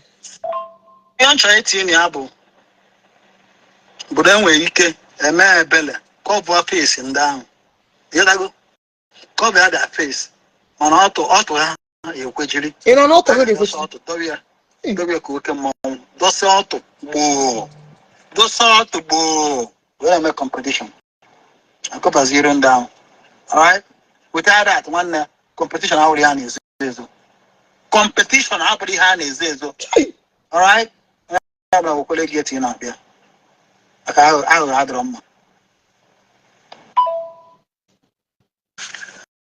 mba nwanne mmadụ nke awụ nke anyị emere onwe anyị na-anụ nke anyị emere onwe anyị oge ma anyị agbara onwe anyị n'ụbọchị anyị eme hangout ịghọta enwero vidio a na-ebido enwero phone eji ese anything ihe ahụ ihe anyị eme na room anọ na room ndị chọrọ ịgbadi game apụnye ha n'ọkụ a na-afụ ya anya ịghọta enwere phone enwere ga-abịa vidio bụ onye etinyere ya bụ ife na-arụ because ihe ahụ ahịa aṅụrị ka anyị bịara inwe ka ihe dịrị anyị nwa ịghọta so pantam bra dị very okay onye anyị pantam bra eche game otikuri ọfụma otu ihe ọfụma ebido the game for how many minutes ekwuru ọwụrụ 3 minutes ka ekwu etinye narị ama ka o si adị ọwụ na ọ survive or 3 minutes enye ya ego ọ dị happy ọgwa na ọ survive mba nwanne mmadụ nke awụ nke anyị emere onwe anyị na-anụ nke anyị emere onwe anyị oge ma anyị agbara onwe anyị n'ụbọchị anyị eme hangout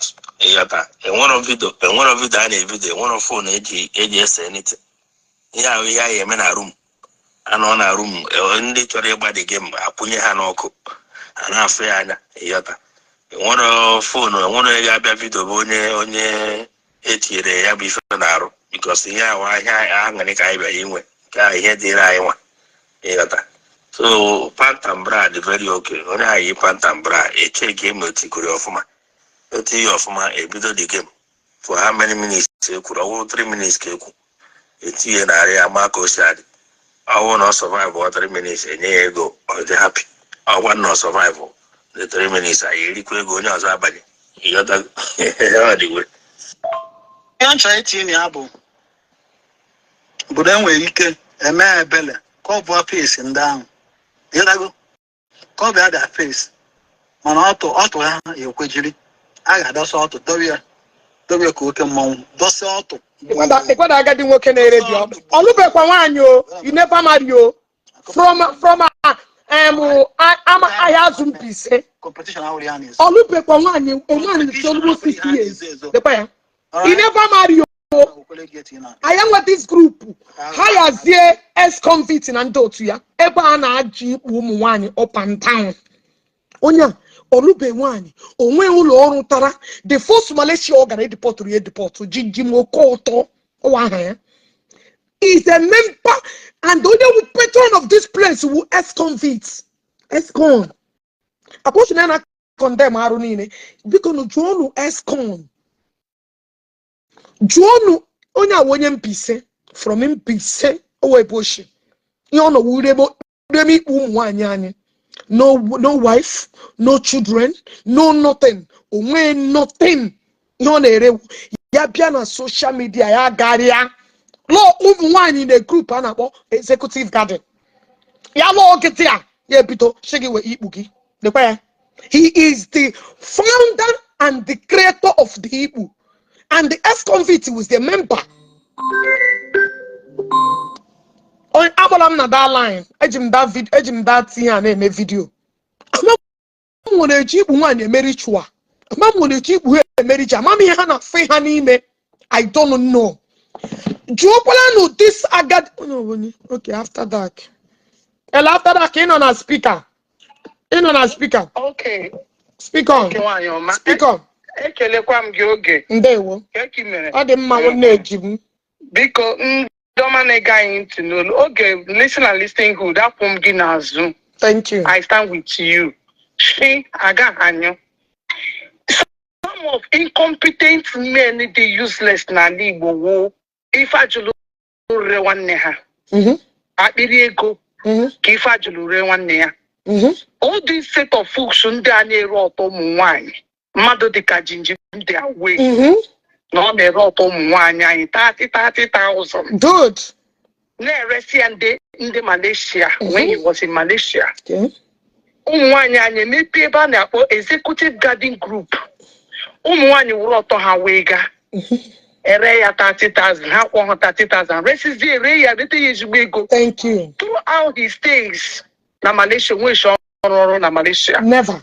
Ọrụ ya wid na-ere ọtọ ụmụ nwaanyị anyị ụmụ nwaanyị Igbo anyị ọwụdịdị ụmụ nwaanyị ọzọ Igbo women. These are the people who ife ajụlụ one competent useless men nọ n'ala Igbo. Ha pụta ha enwuo ọdịkwu okwu.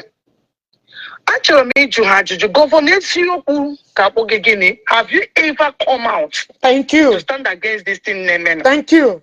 The same you na Ghana page jinjim. Thank you. Na Gaza ya sa. Thank you. Onye arụ kwesịrị ka ewere okwute tugbuo ya. Onye arụ dị ka ya nọ. Thank you. Otu esiri tugbuo se Stephen na nwe ihe o mere. Ala Igbo anyị agbaka aka tugbuo jinjim ọtọ ruo ọtọ ụmụ nwaanyị 30,000. But you always go to his platform na-aga aza ya saa. Thank you. Na-aga chia ya up. There is a voice record you played ebe a sị na ụmụ nwaanyị na ga-etige ihe n'ike ha 3 minutes. Thank you. Yeah, that voice record that pụrụ ihe mere na-eme ihe gaji na-eme next month to December 2024 ka grupu jinjima dị so-called onye oshi a na-ere ọtọ ụmụ nwaanyị na-eji efidi onwe ya dịrị useless na ndụ ya ha gaji ime. Did you guys ask yourself, see, you guys can use the number and call in. If you can't join, call in. You can call in for your own contribution. Call in. If eventually all these guests what will be their fate? Giniga would the fate of these guests who will know when the hour they will do this thing? If eventually any of them could not carry this thing, could not bear it. I got how will we know that? On the streets. December, who knows who died the way they died? Have you never condemn this thing. For where? But you always go there to cheer him up. Mm-hmm. In a Ghana, hyper, Because for a member. because you were a member of that group. I'm still a member. That full name there. Now, my another question, bro. Oh, today, Kunu Chetere, Onobula Shebu Shari Potasia, Kakukwas, Jessica, Ifanyo Basikwa, Ifanyo Basi. My question, bro. Jpac, if you are not the one that said this thing, why are you keeping silent? Simple. Is it not an avenue for you to call? Because okay, I know has the evidence. Aye. What is the voice record? Aye. Okay, is a woman of wisdom. Aye. She is not gonna play it because the voice record involves so many people. Aye. This is the platform of Igbos, but not only Igbo is watching this thing. A lot of people are watching it because of some English and Itigenokwalainas. Then you want okay to play it. For those of them didn't to involve Nasrebara, Anwa Hebrew Galite, but I believe you can get an avenue, a ground. Each judge just say, how will I exonerate myself? How will I hear the voice record? Because Ogege play the live and direct. Live and direct, people will hear it. But she don't want to involve so many people in this platform. Or truly put the voice record here. Ogechi Okeke, a faceless blogger that can say, okay, let me play this voice. No, okay, have a respect for you. Some Igbo men they with dignity. Not even Madodika Governor Okuha, na Madodika Jinchin, na Marumweka. So you, I know Jpac. If me will doctor me, will doctor Munyu Kunukanari Mana, and who's saying go to give a was also now. You can't even come and clarify yourself. You can't even come out and say this is how it is. Because your voice record during you. Yes. I can remember some people they called me from Ireland on Sunday Mecha program. Okay. The person chatted me on WhatsApp because all the chat on my page. Messenger page because that person saw me commenting. Or there me is damn you go to WhatsApp not Udoka,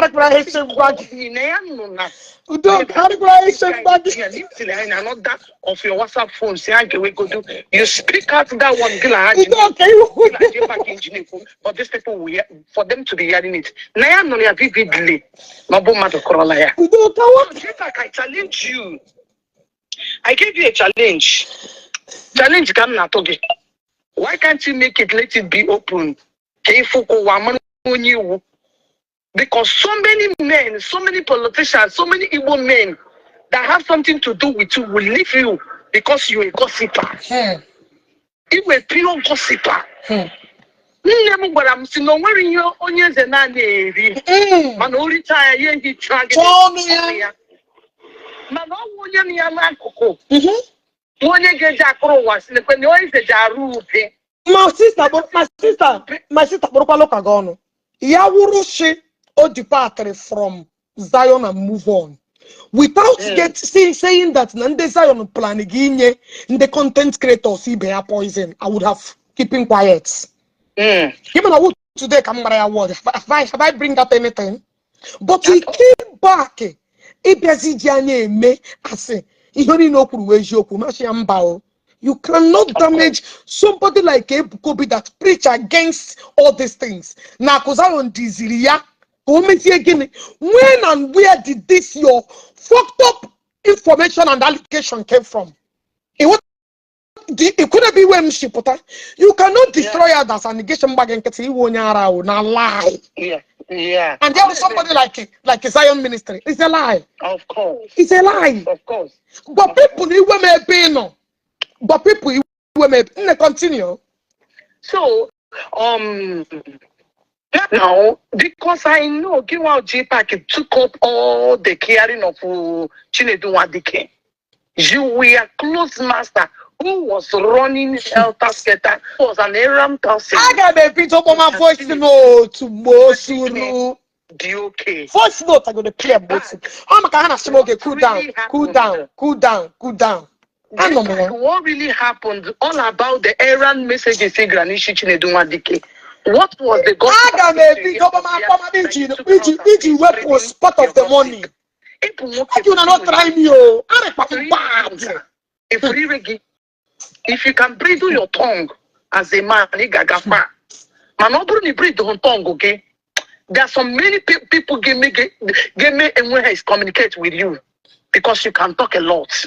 In you put too much. I've had so many things in Kurule. People now can't. This is what they. Now you talk a lot. I must tell you the truth.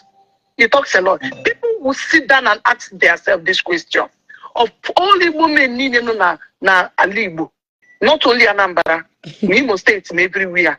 Oge did not see them to use their name against Jpac. How would it find your back? What is in there, Jpac? Jpac, what did you just say? Jpac, what is the gossip you gossip about this man? I know from the action of your body that you are guilty. That is something you said. I will finish you, Jpac. So, but if I were you, there is some level you wouldn't have go by now that would have made this thing to just calm down and lie low. But Nkaka got you could do. To our Igbo women, they call Eroton. Madidiko Benaja. Benaja, you need to be ashamed of yourself. People, they beg me. In the program of Governor Eziokwu, it's saying that you needed the women to come out and fight this. Thank you. Now, executive garden, they get 30,000. Where Igbo people there? I know there. I know DM Bija he got to Guinea get 30,000. Now the executive garden. Okay, are you there? Yes, I know me. I just a bag of kitty in a okay. And we DM Bija got to Guinea 30,000 naira.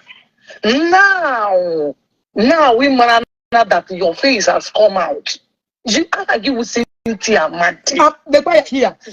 Oh, yeah, would the dagger the one needed up the 30,000. See her. Posted the people that knows you know about the name of the group. You want a place to hide your shame again. You want a place to hide yourself again. A potani is to have name is damage control.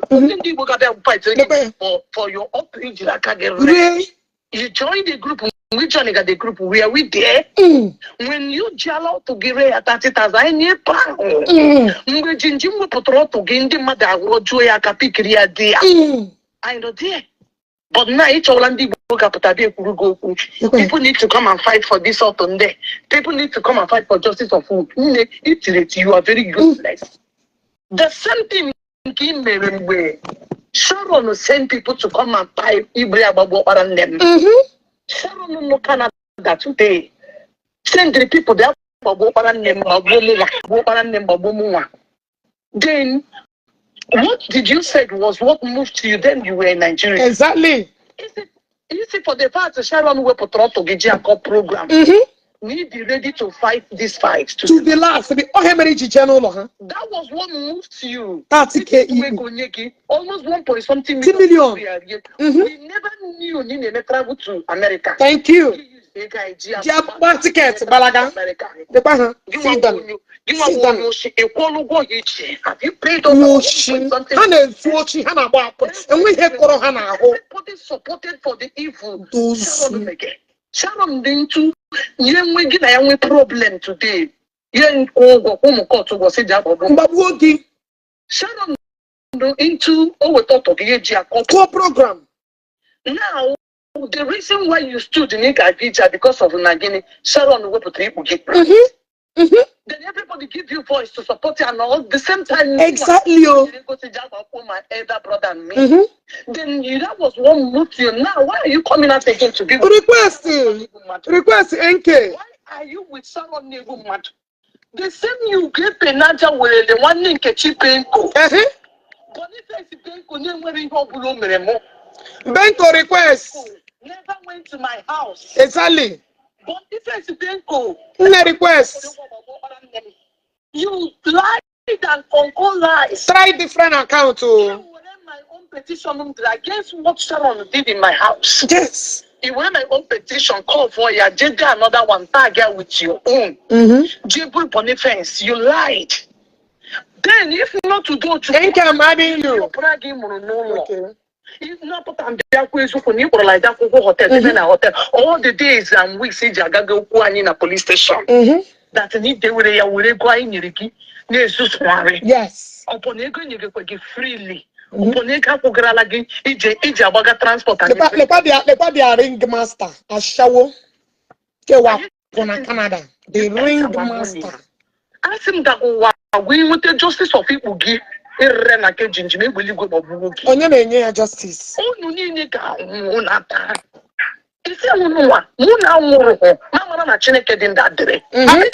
After that, One by one. after that, because William Chuck, he made him. Uno, we can't check ma Sharoto or the choir. My rejected. Rejected in my name. That village, Cabrama, the woman on the choir. Rejected in name. Rejected in there. Rejected in there. In case because thank God people you are here, people are watching us. I want to say it in front of you. When the petition I wrote against when Sharon sent Umuko to Jabba name, your brother's name was not there. It was Uge Penaja that concurred that one and went and arrested your brother. She was the one that did that one. Opurumo. It is not in my petition. I know people I put their name in the petition. Kisi Reso. Kisi Lepo is the number one masterminding man. Who shall want to send money from Canada? Also, not the petition. Oh, no, so not the petition. Kisi Lukure. Yes, Kisi is on the petition. I never closed the petition. Not coming. Also there. Also, because all we are Sharon who those boys are higher. And the all year those boys in Imo State. You make a sure now understand observe now these boys say Gagada movement. It was Kinsley Ebo. And his name is in that petition I wrote. I am there. So these are the people, all these evil men no na Igbo. Madodika Kinsley give one in your rego, your room Gagija. The no potazi na no baga justice for what? Anamaju. Ali Igbo, when you na papu na bazi for justice. Come on, okay, so no more justice. How does it for another? How is another person a fight? Is it justice? You see it? You see it? Anamaju, you see, where are these people? Are you guys keeping quiet? Sharon be Canada, Nerumu Court, Ego Jawa, Wopara Nemo. Okay, I want to 2 years ago. 2 years ago. He sent court to go Jawa, Wopara Nem. He gini ko send their Jawa, Wopara Nem. Money with the picture, mark, I am now. Abasaga. I need they rest in peace. We picture they rest in peace. I came out and condemned it. Why are you writing pictures of children at RIP? Okay, why are you writing people's faces at RIP? Give a comment on that post. Us everybody should calm down for now. Calm down again. I don't know. Ongola him Jime Sharon, if Nanya Obane Manga, Onye Owere, Onye Mo State, Owala, no way.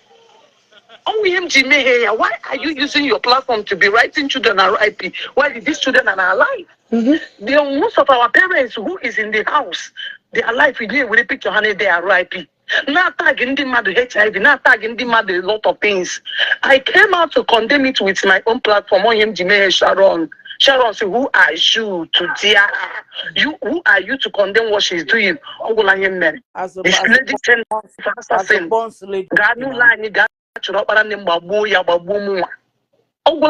this Sharon. These are the people Hannah governor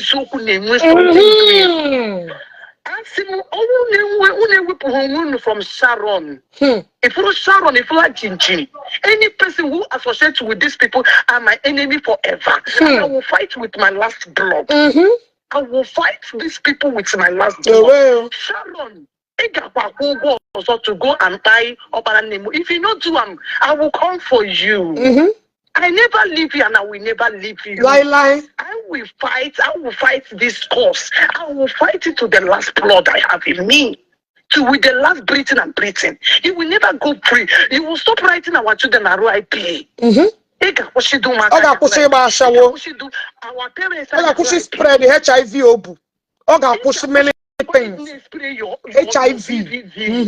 You need to stop it or you'll bring out your cheap. You need to stop it. Now. By now, Facebook ekpere lock.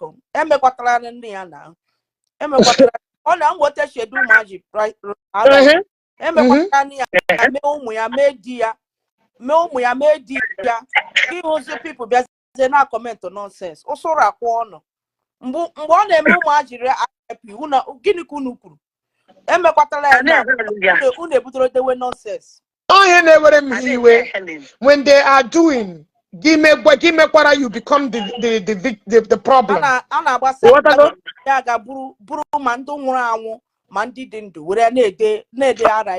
Our group ex-convict. That's the group ex-convict associate with. Yeah. So, people, when you ever see this kind of jinchim, the professional Igbo seller, the grandmaster, the Igbo collector, the man who never wanted to work in his lifetime, he's selling our women's auto. I'm not mega network on them motherhood. I cannot add them. Run for this man. And again, this is Ifunanya now Banna Sharon who lives in Canada. Run for that lady.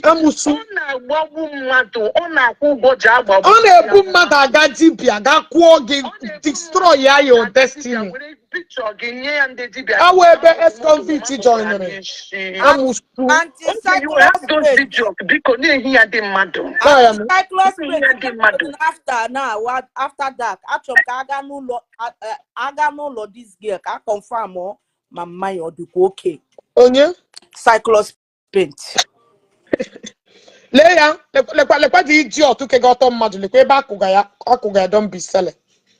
Lekwa ya. Anyone yes.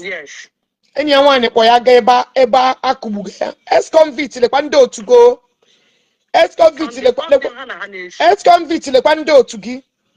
See your people. Ex-con lekwando to gi. Ndore bu arobana. Ndegi shinega alu ha kporo gi je dibia je muogo kukubu ogi. Ndalo. Okay, where my sister? Comment section. Where? Another was on Najo. Actually, you Igbo lady, Ogechi Menenda. That is my question. Will these people say no Ogechi be there during here? Will these people say no Ogechi be there property? Will these people say no Ogechi maybe Ralaha without giving them money? Their property without the only thing will she didn't know. Short on one year to the minimum. Who she didn't know Maka RIP? Who she didn't matter RIP? Who she knew it didn't know only one lady particular in person and a miracle Obi on the chat. Only in town poster of our time. A mother of 5 boys. In this woman name, Odotagina Matago with Facebook. Omatagina Facebook, she's a biosexual. Read my lips. If one me will put evidence, I know they talk with it, I know. It's evidence. If we are not Omatagi from Facebook, you also okay, me we are tag what do you want from her? It wouldn't want to ask into Lene. It wouldn't want to ask you don't worry, Naga, Yamasa Jumware. Yes, and there are giga. My father's burial. I thank God that I don't one. Actually, I am a Jibia very namo, very quad a wall on them. I don't want to talk about the wall.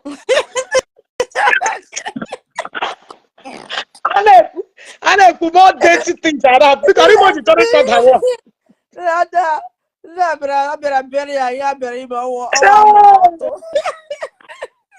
Arrow. I come after that. Onye mere eji zuru gift wetere benko. Abia do shagi bugi. Abia toro. Abia nwa shamiku. Nkechi na kwa nanta. Nkechi na nanta kari ji. Pele ba ji we kukumba. Nebu. Mommy.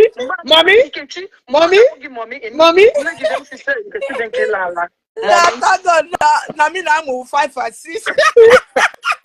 Mommy. Anna, mommy. Now let me go straight to the point. Go ahead after that. Go ahead. If you hala you go, here made video of herself. As soon as I confirm with the last Abatlan account here, she will do the video of herself. Or give no na video now watch here. Each only watch my na WhatsApp and go name. You are free to watch her. Each one go jaka display any not display. Send the other she can do that. This thing I'm telling you, even at some point only with a phone here, you may see video me why doing all these things. Is sharing at this age umugina video when you are doing the worst one I can do to her children. I'm boys, in them with the boys. Umana down on our room, mano. My first do me jack video man this is the worst thing you can do to those kids. The scenario, the things you did can never leave their memory. You will be the worst enemy. For every evil Hajiranya have watch I make it. You will be the thing will never leave their memory. You are a wicked woman. You are a cold, wicked woman. This lady now what dog and the picture. The video will like oh will like watch it delete. You watch it, delete you know go. Tell me. Madu game to make somebody. With that thing be a secret any longer. People I'm asking you. With that thing be a secret any longer. Because only later Oga we also. Only also should go from only also now. Otaki Ugiganaga. Because this is in metrolomuge. The generation of this computer age I know. Yeah, he metrolomuge. They will never be at peace. It will never leave their memory. Lie. So these are the women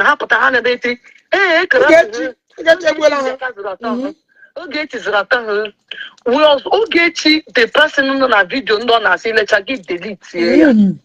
Before one you send the madu for so long, the communication are so bond that she can trust you, send the this thing. Then how did Ogechi Zotoya? Or Ogechi Dileasia, and we will safe guide, and we will conscience, and we will wisdom that you are a woman, you are a mother to stand for your kids. No Mugegeto, and beside they are all boys. If they grew and see all how we did feel, like as I am a mother, boys, I put my children first in everything. If I know that it will not suit them, I will withdraw myself. But anything I know that will suit them is what I will do. So that tomorrow, if they see it, they won't regret having me as a mother. But this lady did it out of ego. Ego, the chicken change. Ego, the where you to get here and here. And you think people get what to get because you would. Who are you? Because when you send out Otoge, it's no longer a secret. When Otoge is a phone, it is no longer gonna be a secret. It is something that If I try to make a comment to go that much, I just try to ignore, but this one. Are you saying it? After that, I continue. Onye mere power inquire. Onye mere power inquire because. Oh my God!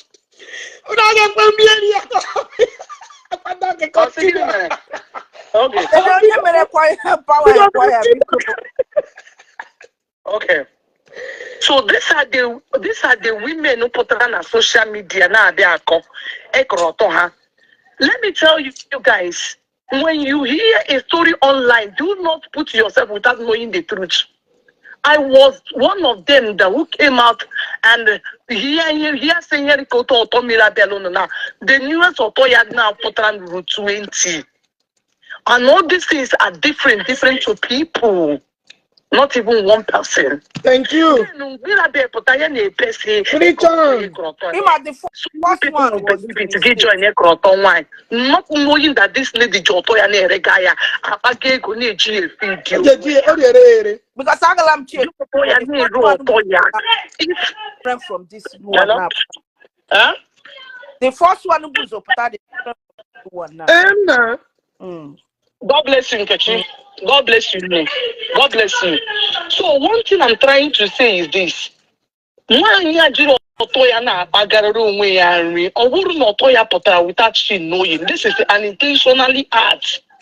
You did it intentional. You felt with this, you can go far. People will be giving you money. Let me tell you, you can never go anywhere with this your evil repetition. Rather, you will be going down. And let me tell you, stop going and be crying because Chineke ga go for you using your hand to share your tongue. You need to be ashamed of yourself. All these shameless idiots, they will honor meet you. Mira de put I'm give put a picture of the first lady no UK. Your first people. I cannot buy you. You got again can UK. Can UK you name it problem. Mira the name life not barrier and life here. You cannot buy the picture of the lady. And if I bring out the picture of the lady, I will show you. And I will show you everything the lady told me about you. The lady made her organ, you won't know she. You are a useless woman that she has never seen. On the gonna hand which I can it's very useless in life. Now listen and listen good. I wouldn't restrict on working all this online blackmailing, emotional blackmailing in a society blackmail people unnecessary. It's got 1 weekend. Watch out and see. The same lady make it a lady na nenyi anwa ndị lele begin egwu aka n'ọtụ nnu ị na nenyi anwa echighị n'ime anya ọnụ chata bie ga aka kwụọ ga kụla ta bie ga aka asị na Ogechi diri ha then nke ahụ nkwa na Ogechi diri ha onye bịara bịa na nenyi ya nwaanyị gila dale diri na mma ịma na onye lele ịma the lady na eme lele you went back at the back general the lady ya na ya checking on Ọcha market kwụọ gị beyond repair tabie ya aka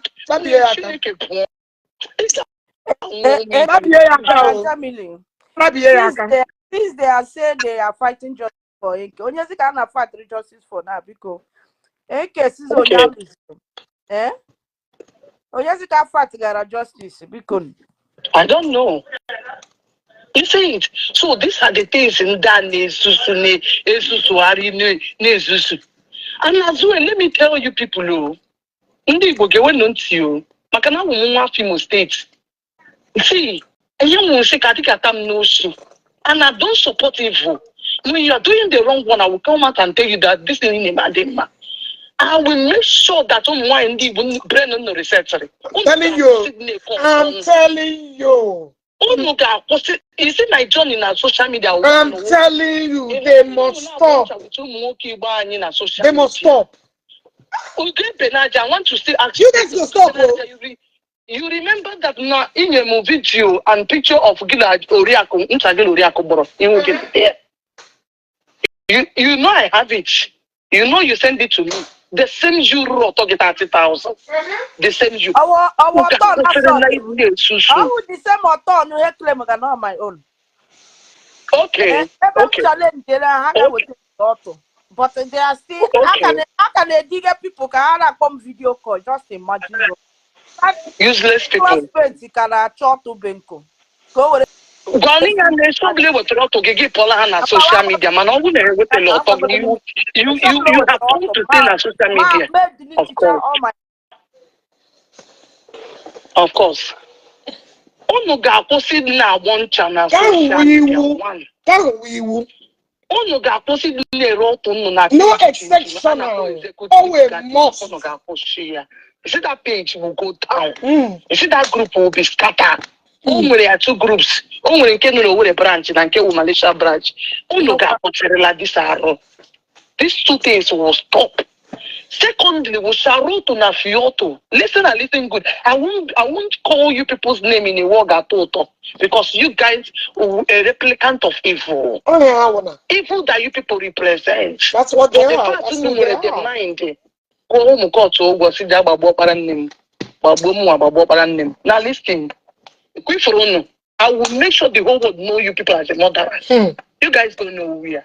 People that man no know boom and no a murderer. You don't know where. Actually, go back to even you why you need much of my work or partnership. Send you call those boys again, let them go to my house again. Send them those your court assassin and that hang out my house. Oh, full give man. Oh, you can be men and send them again. Thank God I've known your place. You have known my Chineke my name Gala Benam. Marangam Shepata. Magapan Ben Nagaman Shepata. I have put Ben Nagin man or woman. Go back again. Go and copy your plans. I know how you to go and how you to end. People will know you as a mother. You go know it can't wait. After that, I want from Kamzaya. Oh, okay. thank you so much. Yeah. Hello? Hello? Hello? Hello? Yeah. Hello. Yeah, I'm here. Hello? Yes. Yes.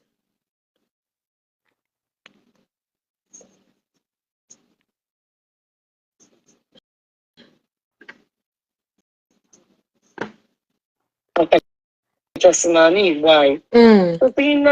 From Hausa and the Yorubas. I do all these prominent people that is causing all these things to all and now cause all this nonsense to the youth. If you go all these ex-convicts, I don't know. I'm a Morabian East, Hamet or Hagazi, the West, and a lot of them. Here destroy you got our girls. Here finish you got. If you go, I didn't know what I tell you now, because you 14, 15 years. And you couldn't know. You should know this is your first. You should know this is your first time of joining. Okay. In no stories in the East, after Christmas, you will be crying inside. I'm telling you, here destroy our guests. I'm not gonna make tea. I'm not stopping. I'm not stopping. I'm not stopping. I am not stopping. If you go, I'm shedding tears because if you see some things in I'm a Facebook. I'm a permit to come there. You our women. Eh? Imagine just 30,000. 30,000. Oh, you know the I am coming. Come get. And now, a family man. It's this upcoming dinner. No. Family man. Ogechi. I had to tell you more. Well, contracts. I think in corner. When I call, no, all these promises. Oh, we're 60 something years. And one part to you, group on me. Yeah, one, yes, you are 30,000. Yeah, in a big amount to do here. For a grown up man, gaining no career. Nothing. All these prominent people. Nothing. All one can in next 2 years or almost go baggy. So much I go hotel, so they keep to see her. Eh? And I think you are saying nothing. If girls. Only thing teaching cases that this as an especially is terrible. Is terrible. My sister, why had the shim bata Nigeria and I gave boom. Imaro no makiha. Imaro. Your opening speakers and when the keep plana. And then I don't think I I'm a fan of fire mechikwa mono. My sister, you are number. Gone to the call. Which part of Anambra? I'm so surprised. Ubo. How many so many? How many South? I was so surprised. And so Owerri. Because my mom is from Owerri. Okay. Yes, there. So how much me? So here na na koro onwe ha. Ihu na this matter. Aga me mepe gi to wani na anya. Aga me This is so irritating. these people don't, they don't even understand my mission. How can you that okay, talking about hey, if find your bar. How are people the truth? What is the problem? Why are they fighting me? I'm saying how to destroy our Igbo women. That is my time. All of these content creators, are they not follow me? Why are they not saying it? Because Ham and Ogechi with their pen. Oh, I get you lie. Also like it. Also go to the shake the final. Go to you. I'm not gonna leave them. What is the guy matter who they are? The reason why Ogechi would have problem. It's too irritating. You know, Southeast in Kayejima, Ejamabuatu, Kita Adrife. I'm going this small Southeast, everyone in India, or whether now want to get Adrife. In the younger ones, Anya the what your bellow was it. Adrife, in the small younger female. Adrife, or Sai plus Sai wada na Putabalo. Upper Western, upper North near. Eh?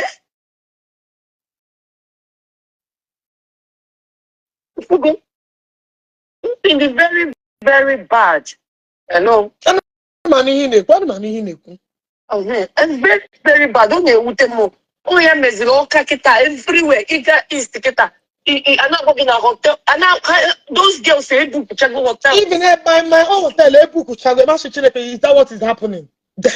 Everywhere they go occupied. Everything is already booked. December now. For December. For December. Because ever had a plan, I got a new machine. It's the short. I put Colania Kembe now. I put Colania on Igbo State. Kai Organo Vietnam. No, na video. Emecha domestic secret camera video already boom one send the array. On 11K na video. End time. Imagine this dangerous, useless, jobless some Igbo men. Actually, an idle man is a devil workshop. Devil workshop. This is, I cannot understand that adage. That is who they are. People go know why they get you are being hated for no reason. People go know. I beg another thing now cover up. This is the bone of contention. Because I don't understand. Pushing you all to one. Pushing him out. I get it the debt. I get to scam. I get to steal. I get to say Mbabare. I get to say Makilam. I get to say Anakoeri. Nakoeri. Anakoeri. I'm just saying. I just for the first time I can get this thing. And you get that, what is this? Oh, my sister, I gonna share you. I wanna ga share you. I ga put ga share ya. Makumunani, our young ones. Yeah, it's for real. I want be say with their own. I am with the main point of contention. On your hands, be say. On your hands, be say. I got to work at the age of 6 or look back on you. He's not married though, because how, when,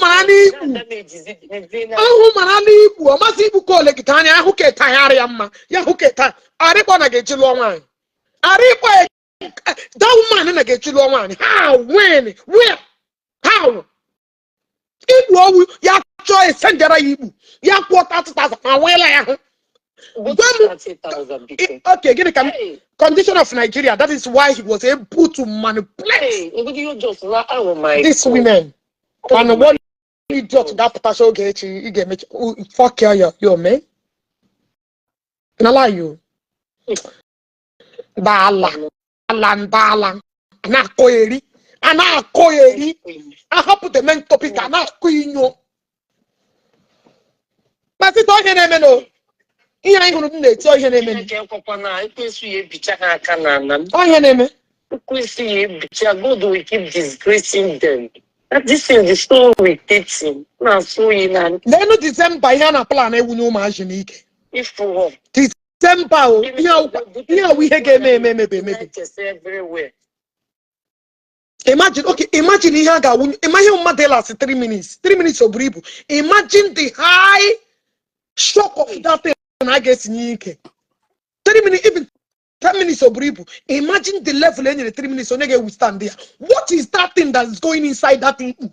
Onye gana hari nye den. Owu ha wa gana hari nye one by one. Ona ga aru nye have hate inu kinu. Maybe I hold to magi poke. We can get pint to but can the buo ga don pour outside when they got to go. Ugebe ni kuru na lakwa for the area. Akwe si ni kese nere people. Nne ka another person call because not the same with autumn. Ugebe ni with autumn machine on social media poor. Hello, Nne. Hello. Hello. Okay, good evening. Yeah, go ahead. Even a speaker. No, open the speaker. Okay, hold on. Okay, cool. Ugebe ni kpu. Nne gi challenge. You will take machine on social media poor.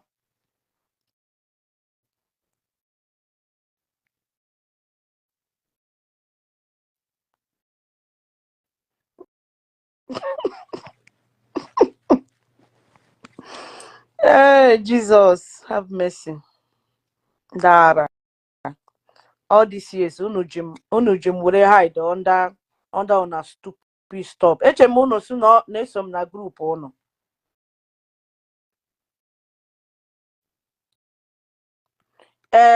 Chamzin, equal too much mpinyongo. Mo anite kwa nonsense.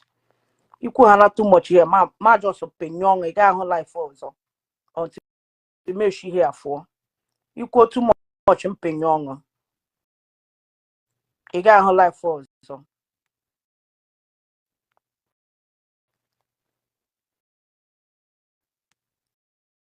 Equal hana too much mpinyongo here.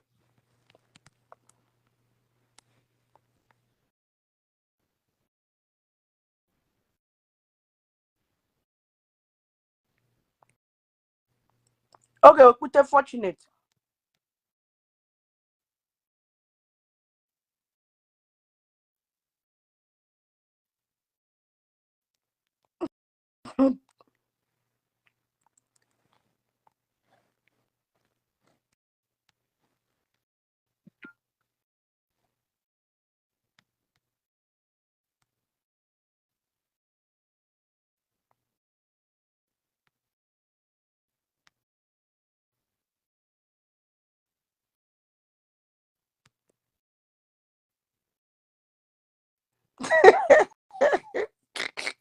Wanna that also saying him. Okay. That is to say him na forehead off bungo do justice fighters. So I don't know about go ha. Cyclo space which no ya wa kenye that susu na forehead. Ara boka shala ya. Bleach on one na that is Beautiful AK, please, are you married? My brother is looking for wife. I know they marry. I know they find husband. Thank you. Uno na chipum. I know they marry. Thank you. And I'm alone. I love my singleness. Bikono. Alujugum. And I'm losing. In case na ya pogo na market. I'm losing. No, I like my singleness. So one after the other. Okay, bien le pan. Yeah. The lips are special. Nah, fortunate. Fortunate, even your mother shared the life. Oh. Bien le no. Eba na confirm na ha na ike oto. You one of them oh. Bien le no. But okay, Martin so the man this their stupid group. Ebe 30,000. Bialebe on a show, okay, the same particular person. Okay, there. Yes, Reverend sister. Yes, Esharigum.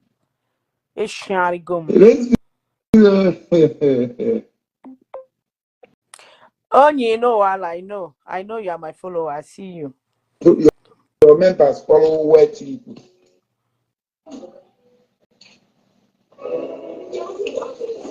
Ganunti, ị ga-ahụ ebe jinjimoke ọtọ na their people na-eke ọtọ.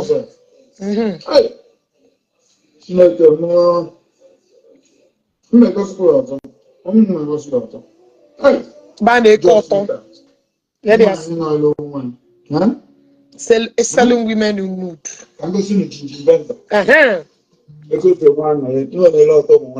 Yeah. Gigi's a big boy. Gigi's a big boy. Yeah. Only one you know a lot of money. Yes. Only one really is happy. That is selling up our wine. The guy. Oh, no, hang on. Idiot. Idiot.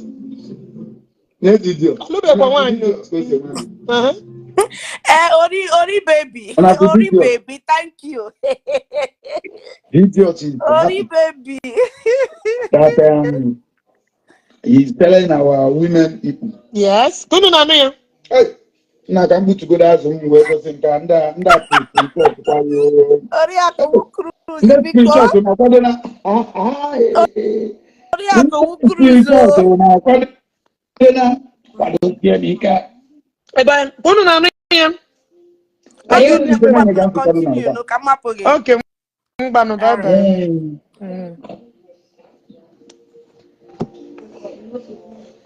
All of my exposition, where they take place. Okay.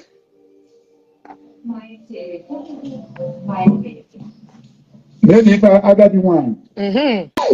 Okay. Chineke. Gigi Venza. Yeah, 1 week. Okay. Maybe 1 week. You're a wicked man. Okay. You give me the one here. One here, will cucumber. Okay. I do not wear it. Will not wear. Okay. You know, I do cucumber not. Okay.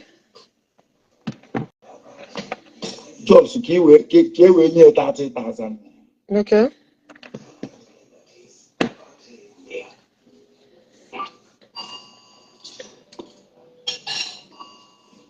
So when you 30,000, women still get the guts to even go close to you. One no one and get close to you to useless. Any woman not get close to you, Jpac, that woman is a useless person. That woman who old retired after prostitute everywhere. Any woman not get close to you. Take it or leave it, that woman is a useless woman.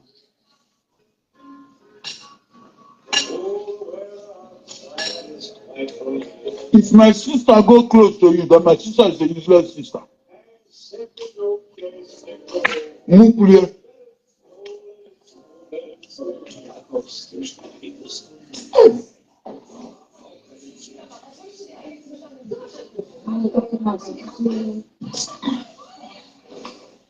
Talking when all man out on Malaysia.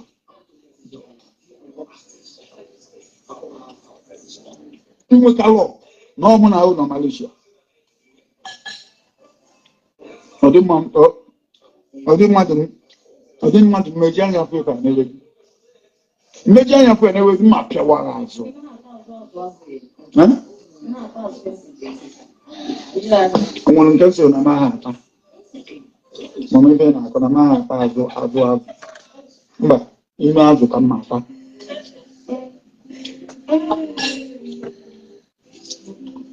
You mentioned you're a wicked soul. You're a wicked soul.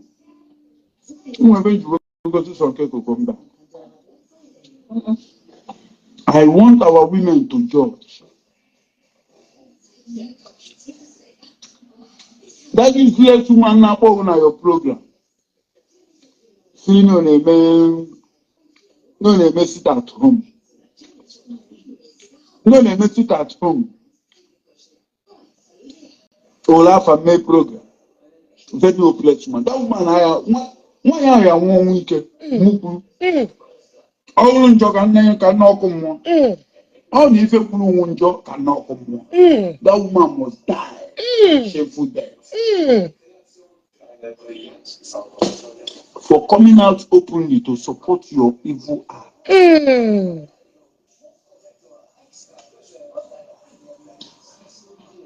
For coming out openly to support your evil act. That woman will not die better. Why are you watching? Why are you watching? Why are you watching? Oh, you want now Neki working about you. The matana see this love, no be small thing. Here man on opodona kunike kwe. Oje hand you when no fixing what you bulletin about prostitute woman everywhere.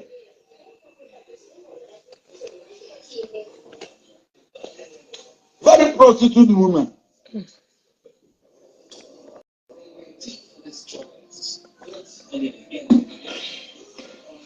One of the woman they go to confuse her. Boy, person you change the vendor. Say now, if I go to fabricator the corin, or joy to the wall, come one in anywhere.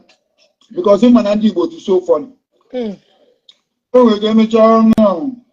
Now, because I put out on social media. If you need to go in private. If you have ever need to in a private or film, but no fabricator story.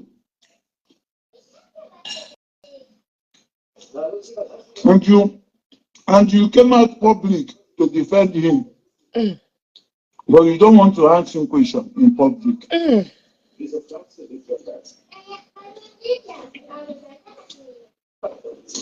So you have to do in public.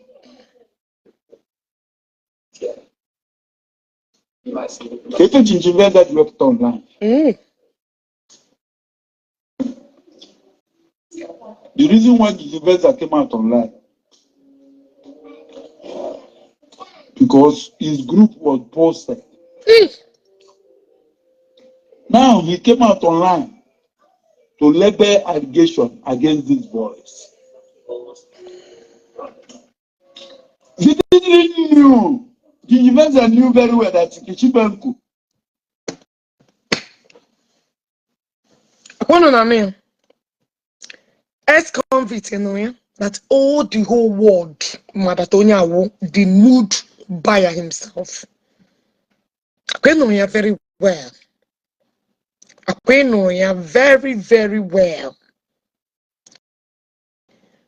And unababa ashawo now she that his her end. Now this agadi one ipu ya online. This Ogechi. I heard that Ogechi. Nkechi Benko, you want a picture on your query post through where to your report to go. Picture, give me, you have to edit it to post, remove Oya. Just edit it. You don't need to remove your post. Just edit it. Where put the picture. I put your post. Can the comment section comment was here? You know go? Because I got that report, so I'll get claim picture. I don't want your page to have issue. So be careful because I don't know I can be posted picture. Emana obuma and they pick up my guy. So Baba Shawo, a useless woman. I heard that you call with this idiot. Or Ipuyano na this group. Or la kukumbane. Granum nation or gong ruler. Oh, yeah, are you planning hire assassin to assassinate me in Nigeria? Is that what you're doing? We could not go that far now. How no Chineke George Yamuno no. Chineke George Yamuno. What I go? Baha Baba, a useless woman. I heard that you are crying. A woman that is in a group, bakery, yeah. Is that why you guys are crying? No. You were a murderer, you were a killer, you were a devilish idiot. A useless woman, a gun, a ban, a do rest in peace.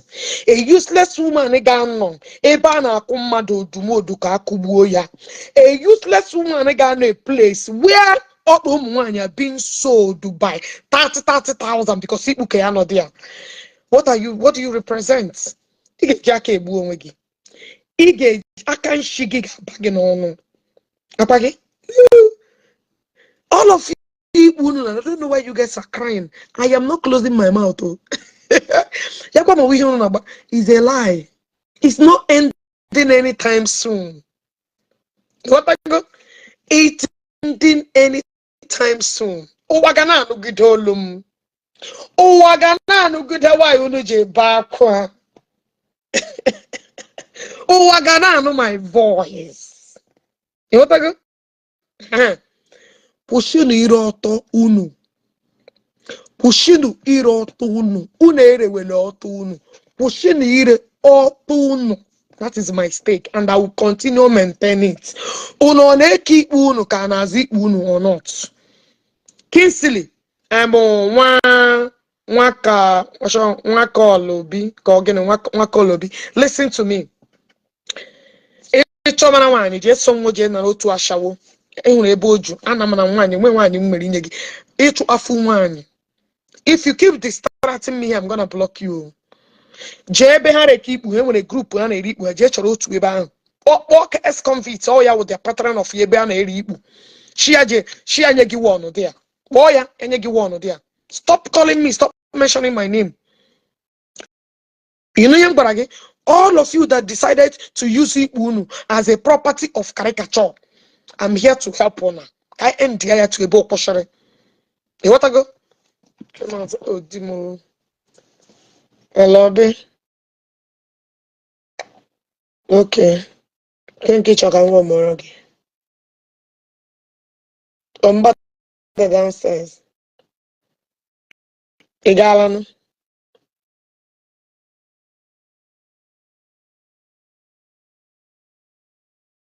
Okay, I'm going. Alright.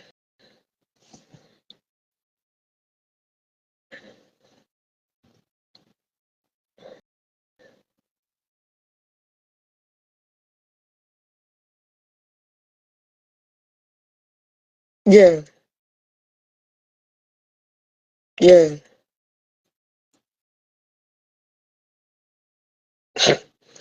Igalan. Got in here.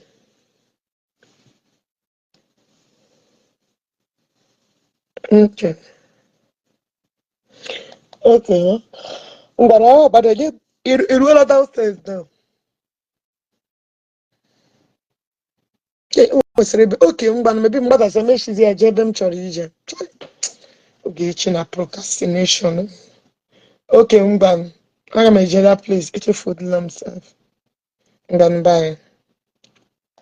I gotta close life now. Guys, can happen. The one called is crying like a baby word has finished in their mouth. I swear. Amikabel, oh yeah. Amikabel, Esther, Ifoma, because Koturu in a cromumba became a channel micro ramp up on 10 minutes and they redeemed for because it's not getting minute. Koturu comment because those things he commented country. Hey, just see my walk. Oh, yeah, Opanan. Those say they just see my hijab bamara. In at the middle of Undiro. Not to have what the only nah, this just is. It is your whooper. I'm not how the cow. Anybody, you enter anywhere you want.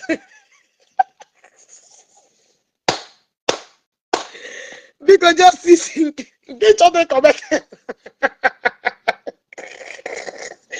Because I told them, women are wise. They will. Okoto said, why Okoto? Okoto said, you are highly occultic. Eh?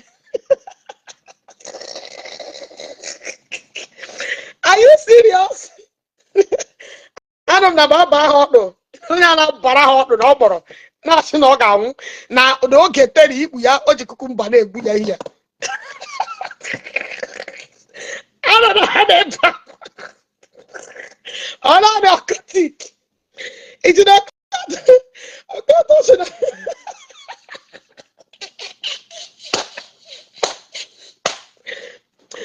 Ebere Bogumbara. Che. Ebere Bogumbara. I got my boy, Kotik you. Ebere Bogumbara. Hallelujah.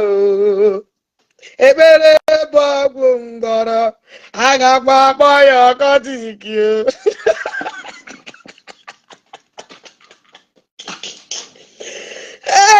Ebere bụ na-agwụ mgbara ihe dadi m gọziri mụọ. Ebere bụ na-agwụ mgbara aga na-akpọ ya ọkọtik.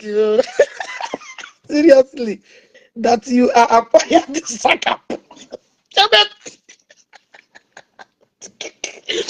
That you are acquired Singapore from your kid.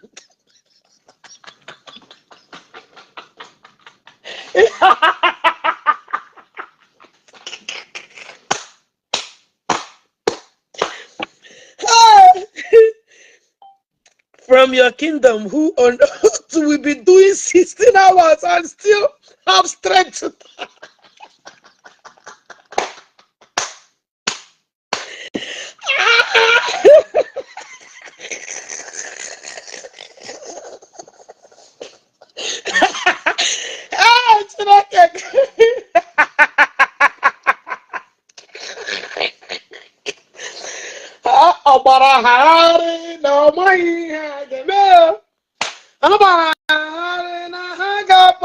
occultic power.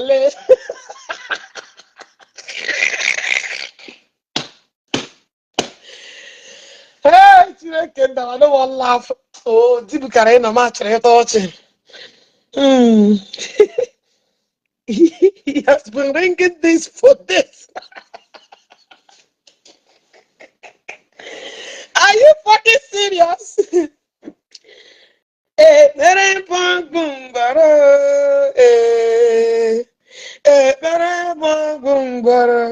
Agagba boy occultic.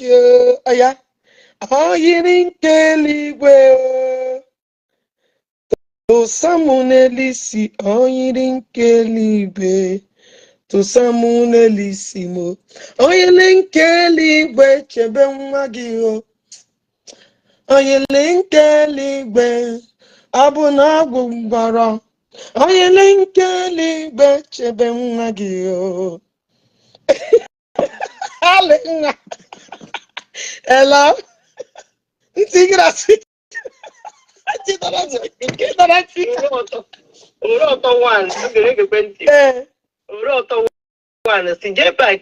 Jpac, if you go na you need to make it go. You need to go. So you might push no to me. You might push no to me. More I work and I give you know nothing to work. You tell me that you tell me I get to jail this time around. I don't know what, but that was what I mean.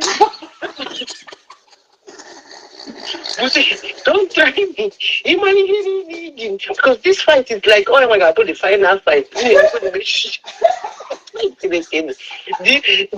think Ogechi is daft? Let Jpac try that.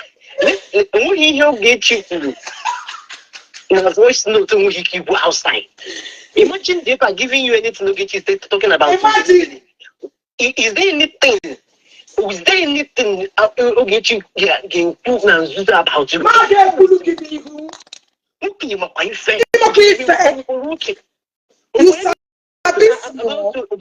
But the last man Ogechi could be online. What can they voice note or the Jpac will have a which the Jpac and a personal issue. Jpac will parrot. He is the parrot. I was in some of the calls. Thank you. This I was When I need my right person, this are the asking the truth. The thing is, Ogechi is not obliged to bring out any voice note until when it's necessary. She's not obliged to bring any fucking voice note for any bagger. The judge. We don't go for that matter. Voice notes are played when it's necessary. We don't go for that matter. And some of the things Jpac people and Romania. Jpac, if you want to do what it is. Thank you. Oh no matter. Abama voice. Abama this stuff. Abama him Jeffrey show. Wow. Oh no matter. Something like a lot of things. Information. One Jpac about Jpac was even very angry. He wanted to like. He said a lot of things. The guy. Idiots don't know that it's being recorded. Jpac was even trying to come out and start staggering Chinedu about something like that. So Chinedu later came out, said that even in his sick bed, because the woman the guy got anyway, he said because no one was Jiakaya, where any the money, no way any scam and last scam, which he had here. Chinedu said it trying to clarify online because people was so angry, he was so furious that people now all knew that time. Never wanted to come and start talking blah blah blah and kill basket mouth. So all these people that are trying to push Ogechi, okay, she's not obliged to bring out any fucking voice note until when it's necessary. I don't know why Stagger people are looking for someone who will get justice for. So about Miami, as Jpac said when he returned, he will go Lego. Really? I will first of all legal his ass for even bringing my father's picture. Him get sue ya billions, even trillions. Okay, that picture. I will first of all legal on his ass. Jpac, I go first to legal on your fucking ass. If he sues you, so I will sue the merciless out of your generation. Look at this idiot. Never even had it before. Una be gay. I will sue the destiny fucked up of his life. Did I hear Legos? Hey, big Koputea. Now me go first scatter your generation. Iga my father's picture. Iga that person that gave you that my father promono. That number. You will tell me. Look at the on the mad. All of you guys are useless. Jpac, anytime you return, Ogechi on here, go nowhere. And I'm here. If the money you get meeting in Nigeria, and you be told the soup from there. Ndala, come on, Suzo phone me. Oh, Jpac, don't you hope? Anyway, Jpac return, I'm here. My MG. Women are people calling me, but one day Molly return and I can't allow our business. I'm here, baby. I love you, brother. I'm here, baby. Peter, your network is not joining. Look at me.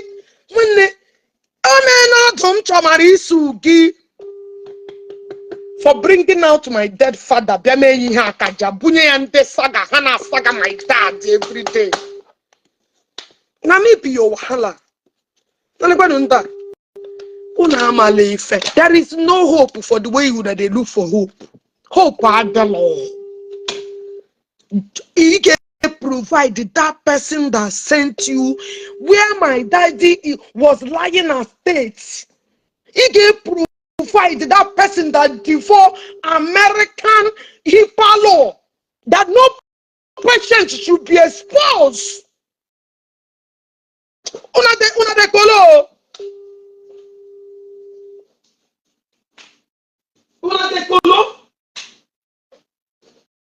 You guys are even. Jpac, I wish you would go Lego. I wish you would fucking go Lego. Can I transfer to international courts? I wish you would go Lego. That this thing you guys said is nothing but the truth. Hello? Hello, okay. Any? You cannot lie. Yeah, I can live. Because check on speaker. In on a speaker. Okay. The man I got into no you These people are mad though. Because I'm going him to reach Amakadora. Amakadora, I want to ask you this question. Why is that joke whenever commentary? Yes. Okay. Amakadora on a platform Uriak. Okay. Now see Uriak that na ya ga forgive you Ogechi Benko. Basically on Uba Keza had this man. If I knew ban on a mortuary, then we are more about him. Na drag here. And then we will be adding him. So not the same thing Ogechi Benko made. When man on a mortuary. Okay. And Ogechi Benko na one name why na drag here. That she will never forgive them that go out. Amaka don't want him to again. So if drag again, you are not saying that Ogechi Benko drag again. We magin na mortuary. Were you not the one that paid Ogechi Benko to saga my father?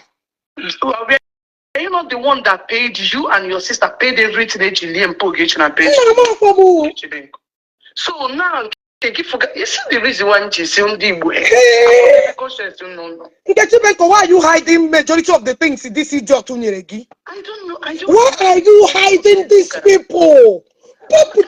Saga material. Did I hear you said you will not forgive Ogechi Benko na one name? You are nobody. Hey!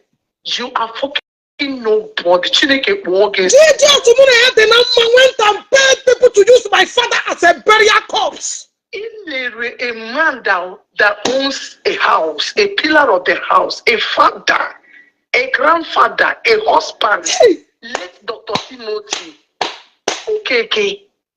I'm will picture and born will picture ya na Jpac in the palace of food. Who was it? G and a platform NK. Ogechi Benko refused because Ogechi Benko told me vividly, Nayajura Junior, when I see a no man and when he gave me no more. Ogechi Benko did it. And room waking, Ikinayani Bido Saga one Ogechi Benko. Ogechi Benko Bagoroge Saga. Now, I guess I got forgiving Ogechi Benko. Air Force. Singapore. So, what do you expect Oge to do you? Oge to impress you. Right? Upon any mere with a picture on Pana, you know, Now,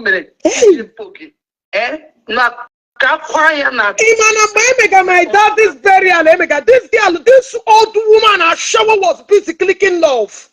Was busy sending love emoji. I wouldn't know any love emoji. She was writing, saying Ogechi Benko right on. I saw her comments. Right on. On her phone, because I screenshotted that and I kept it. You were cheering Ogechi Benko up, say right Peter, I'm here making network. This idiot one more here. Who the fuck is your useless mother?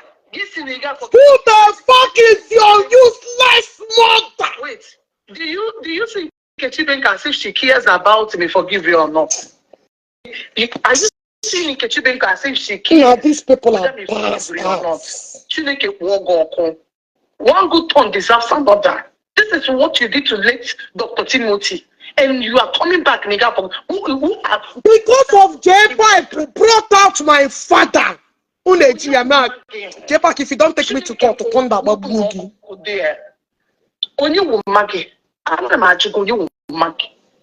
If you don't take me to court, who is that your mother? Peter, I don't know what's wrong with your network. You started doing that. Specifically, you and Gladys in Nikki.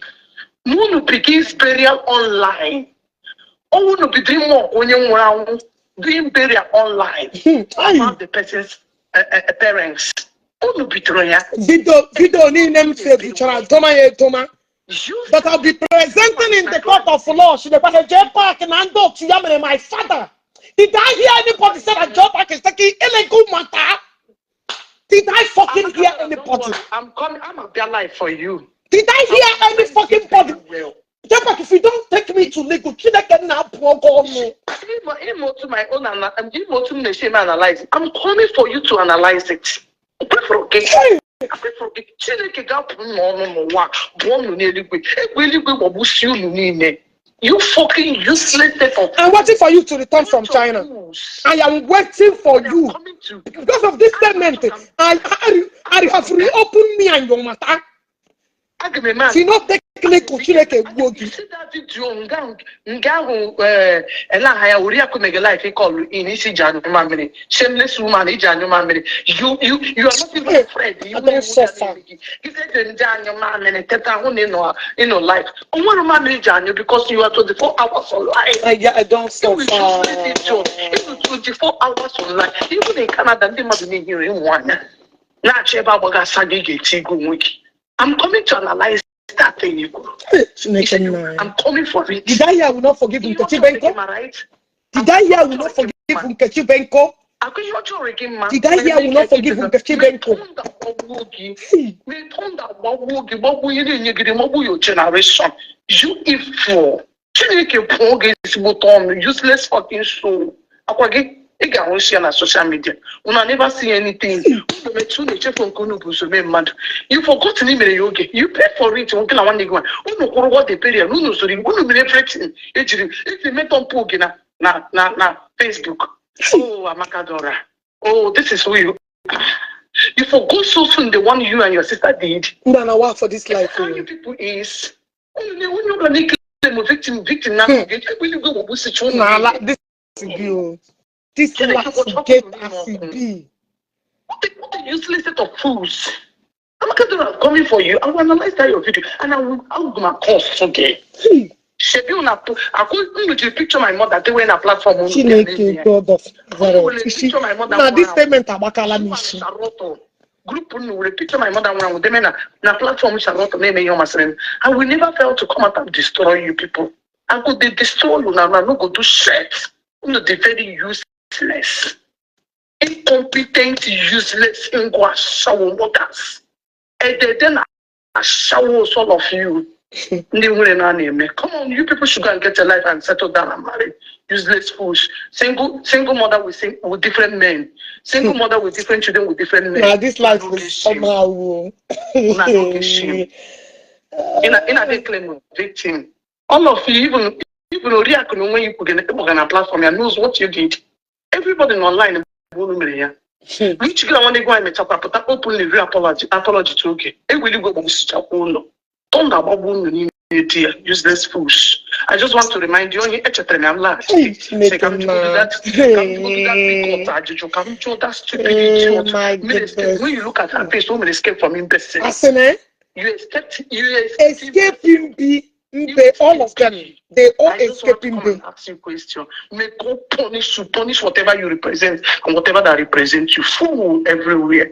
Bastard you. Come on, go and get a life. Online. You sponsor Saga. You pay for Saga. You do everything. Now these people are useless. Useless set of fools. Okay, continue. Thank you, my dear. Bia. Ashawa makabibu. Ashawa kromoto. A very hopeless single mother like you. Did you open your mouth and say you will not forgive Kechibenko? Emerem gini. Ijiga where my father. Anamoko my father. Where onuzutaram bongo. Ejiri namona Facebook because of Jpac. Because Jpac brought out and gave it to you guys.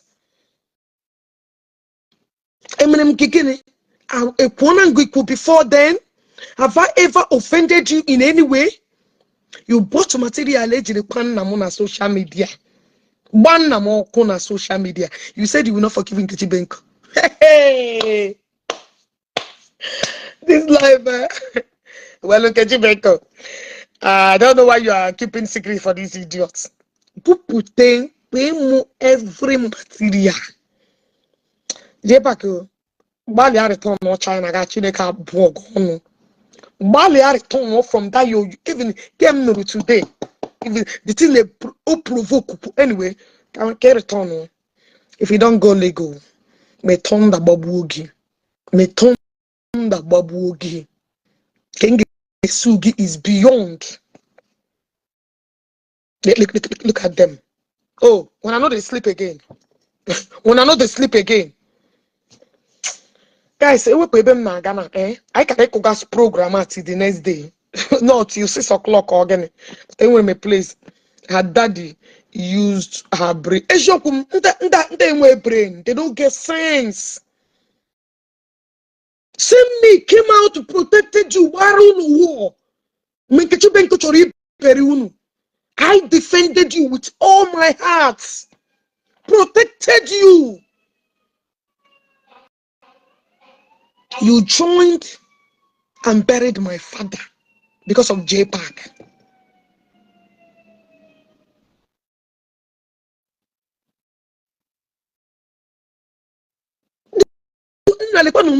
Because Amaka people, because what would your forgiveness do for Nkechi Benko? The only thing Nkechi Benko gained from you guys is to useless her life on social media. The only thing she gained from you and your sister is to support her to be messing her life up for years. None of you reminded Nkechi Benko to go back to school. None of you encouraged Nkechi Benko. You know na agba ya ubawano war. Ka kpotara de ko lawyer. Eje po prince opupo. Ke ihe unu mere unu wa to support Nkechi Benko. You came into her life, you destroyed her life, you messed her life up. Forgiveness again, anything okay with Nkechi on the table. Who are you? Who the fuck are you? Amaka Dori. Wonye? Nkechi Benko Jahono Gebaka. Forgiveness again, change or put food on her table. I just don't understand what these bitches thought they are. Well, I like myself. I like myself. I like my fucking life. I fear no bugger. I fear no bugger. Nkechi Benko's life. I don't know the meaning and the life he will give to Nkechi Benko. That Nkechi Benko will forgive Nkechi Benko. He can say that you will never forgive me now. Because why add me in your list? Add them on your list. Add me in your fucking list. Also, dead meat walking. Then one. Come on, Gala Blue nonsense. I'm gonna go mess with all. I'm gonna make placing. But I can go Igbo credo before I get out of this bitch. The one they report to the gather. Every time I put they will gather my gather. Igbo credo na mukere mare. Elena na speaker oh, na speaker. I'm not here no. Kiwefu alusu. Two evil sisters. Mama had the demon. Nanda wundara oh. Imana unekuye no. And I can send the voice. Uzu binte no zo to be 4 a.m. Or you no react no life. Alright. And just the binita Kanya or in life. Imagine only binte 4 a.m. according to what she said. You want me before you know about phone. Hey, miserable bitch. Get your banker. You know, this a big man. Imagine somebody like if I knew, but go get it over there. Oh yeah, come my mother. My mother get your banker. That is why we make it forgive ya. We make it forgive ya. And another thing is that I want to believe that Jpac gave me. You know, get you neighbor Jpac. No, that is true. It didn't mean you guys will also believe all the allegation on a boy on a boy. Are you serious? I'm telling you, I'm just say by 4 a.m. Ogechi. It's a way to tell anyone. Sorry, let me leave you. I want to get back to bed. Are you fucking serious? Hey! Ocean allegation. Ocean allegation. Ocean allegation. Did I hear allegation? When you came out and told the world that Ogechi was not building hospital, when you fucking took your miserable, frustrated and shallow life, came to life and told people that I don't have hospital, uncle. No, who is the fucked up? Amaka Dora, I challenge you. Stop calling on platform. Oh, you better not power. You never see anything. You continue to call. Page before you die out of heart attack. Utsu, you got gonna bara jinjibo ko toho jigito to gana. You got gonna bara. Chema bag by put a picture of your people man on you. Chere, your case is another day. At least the picture go phone got no problem. Alisa, what do you give a network issue? Time. What I do? Chere, Amaka Bibu in Onadi. How many men in Monogama? Now listen, a network issue today. What's going on? Hello? In a network issue, can you hear me? But I'm all I just want to speak to the then I can go ahead. You hear me? So I look at so when people are talking about now I work for the dead, you should go to that. Hey, I'm not that. When people are talking about hey, you stop hearing me in no gate. You really go only your mother. Who's you were good. Who can you put forgiveness? Who the hell does your forgiveness stand for? Of what use? Of what value is your freaking fucking forgiveness? Can you all get married? Can you all get married, mother? Can you all get married? What did you guys bring into Benko's life? If it's not war. Destroy the market. Nobody's talking about forgiveness. Nobody's talking about peace. There's no calmness. Now we in a group. Now we have I don't know the kind the people in Nigeria now about Jpac.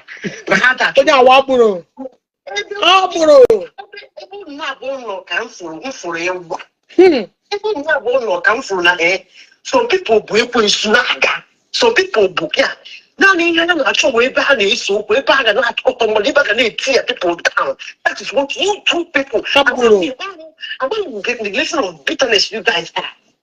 I want the level of bitterness. A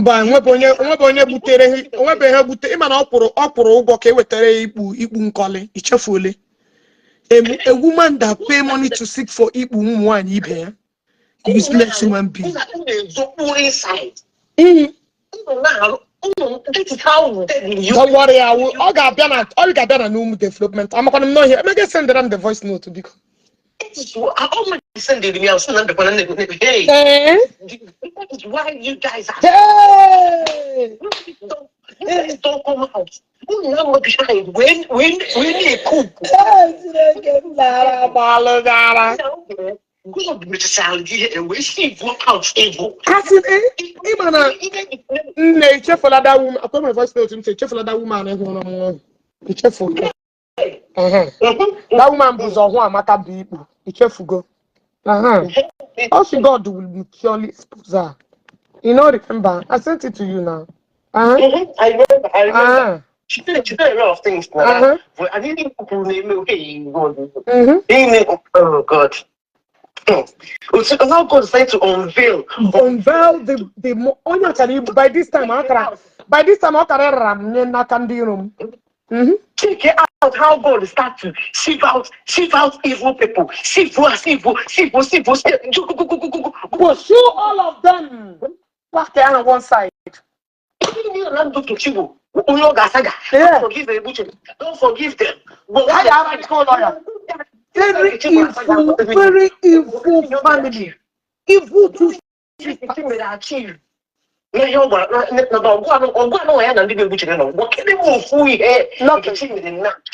Nothing.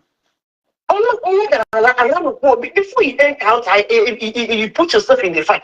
Check if it's a fight you can win. It's a fight that can affect you emotionally, financially, psychologically, or otherwise. What did it bring? Tear, cry, in both sides. We know not the easy. Mandibe Buchero, Ogechi that got not involved in Mankechi. Both sides lost. Everybody lost in the fight. So, does it now tell me what gain? Nobody gained anything. And at the end of the day, it is still If you can believe it, Did I hear? if you can believe it, because it seems like some people were typing, Jpac might say it, you may be doing, but okay. Now, if you can be there, Miss Oyo, the accusation is accusing us as yeah, it is true. It is. I don't know, are you not going to bury somebody? Excuse me, Amakadara. Tomorrow, yes, tomorrow got a good day. I know I'm off tomorrow. I'm a jiggy pito my saga chain. I'm a jiggy pito. Send that voice note. Send that voice note. Send that I lie you. Send that voice note. I'm a jiggy because people be my life again. Even when you come in now, did I hear say Yauru need believe? I'm not going him to get the everything I said about you is nothing but the truth. You are the demon behind. All working with the reason Igbo put a record do bleacher. You have to pay money to that hungry charge and bell Eliza nurse before she starts making those voice notes. Arguing will destroy bleacher one more time. Arguing will only on a Jpac bleacher. You paid your last time to make sure you taught bleacher a lesson. The woman never wanted to do anything. You forced you make it. She and Neko you are just, let me tell you, Bleacher is just deceiving herself where you are. And you're also deceiving yourself where Bleacher is. Simple. I don't pretend I don't lie. One thing about me is that I am very real to a fault. If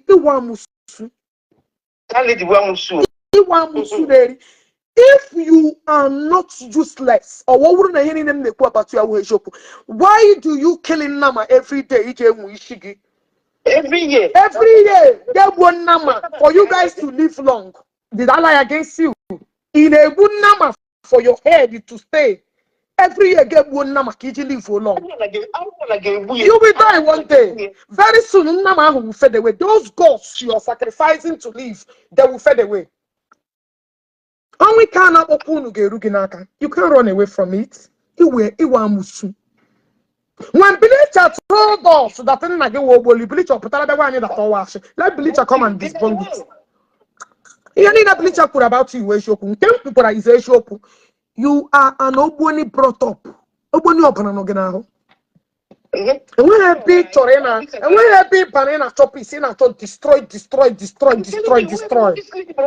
You are not a peaceful, you are a deaf in Araba inside the Natonaga Barage war. Who you pay up Barage war. Anybody associate with you. And let me tell you, you know why? Emana that Ogechi nam Kaligo Drigi. Emana Gochi nam Kaligo Drigi. Manam woman and mad. You know. So the people you can buy that need friendship and little money are Bleacher and all of them, those hungry bastards. You can't near me. What I go? All of you are useless. Picture Bleacher. You are devil. You are definitely children. Anything you I did not ask you for Bleacher's children. Now you carry the Bleacher child. So anybody that pretends to be you guys are useless. I'm to let you know. Who hate you? Who pretend? Who get your wound? She wanna go poison on ourselves. All because I want to hear and with food chase.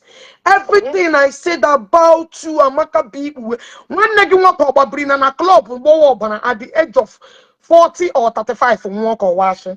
You guys now rats. You guys die like rats.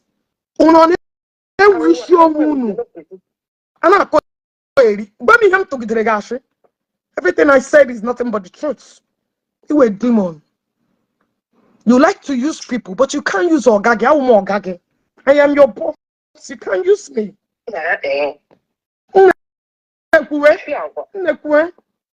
So I don't understand what you're saying. In fact, you need to just because anywhere that's emotional protocol. For people that watches them. Copy it for me. Emotional protocol. Record where I would say all the back. All them back. My comments yao. My call yao. All them back. Oh, you are winning us post on this side. Listen, the guys don't know. Say, people must know people like this side because oh God. 4 a.m. What would you think about? On a their peace. All the while I abuse it if I knew, but when you go about this man. Thank you. Thank you. All the allegations, even Simon, a lot of how many has you come to? Exactly. So suddenly finding is not important. You don't backfire you. So suddenly finding is not important. Suddenly. If I died first, with some issues, people are still some issues. Enemies, yeah, not drag. It's not a new first. If I know the issues here. How many has you guys come out to talk about? How many people on that moment? How many people on that moment? Let me tell Ona they waste time. Ogu is just a waste of time. And we who game me. Find your as a new person. New says on this matter. Is that the truth?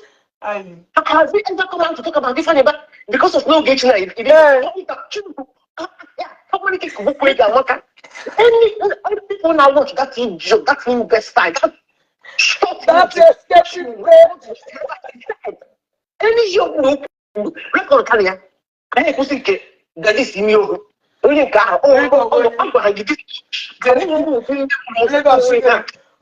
trust me. I personally will bring you back to Nigeria. You will surely face the consequences you did.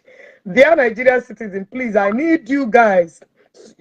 I need you guys, your support, English, by contributing any amount. So I can be able to take this case too far because I don't have much cash with me. That's easy. I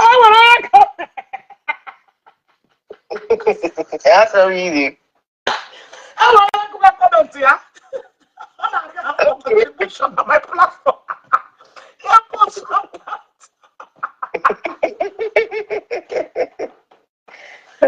Okay, since you go what they thought.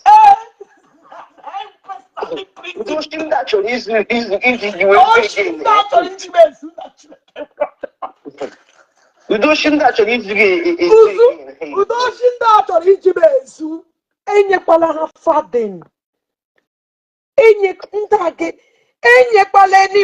the next time now we are contributing money to arrest Ogechi. No, to send this tattoo. To send this tattoo to bring Ogechi. Don't be fooled though. There is nothing absolutely shaken. Don't fall. Yes, I don't fall. I think you're going to have justice. No, you leave everything. Because this is the last fight. You don't need to take anymore. I'm going to say jail on your good. You release it. Because you release here. I can see.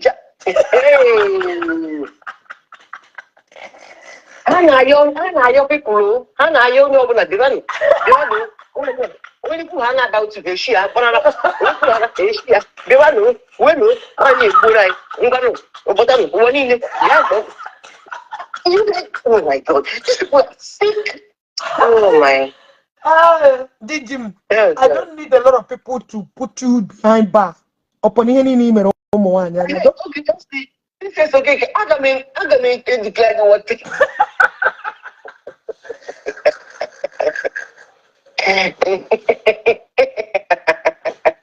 Oh my God. Also, it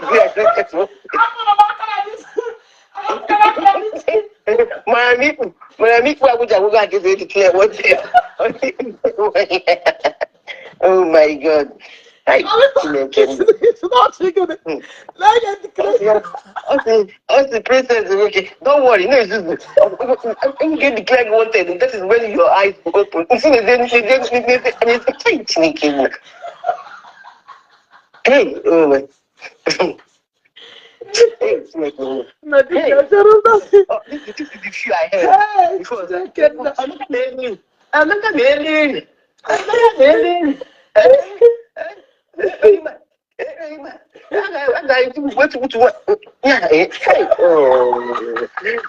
men are talking about investments. Men are talking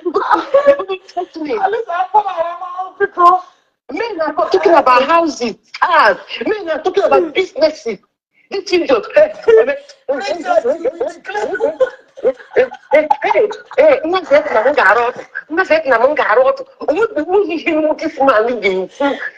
if you're a reasonable woman,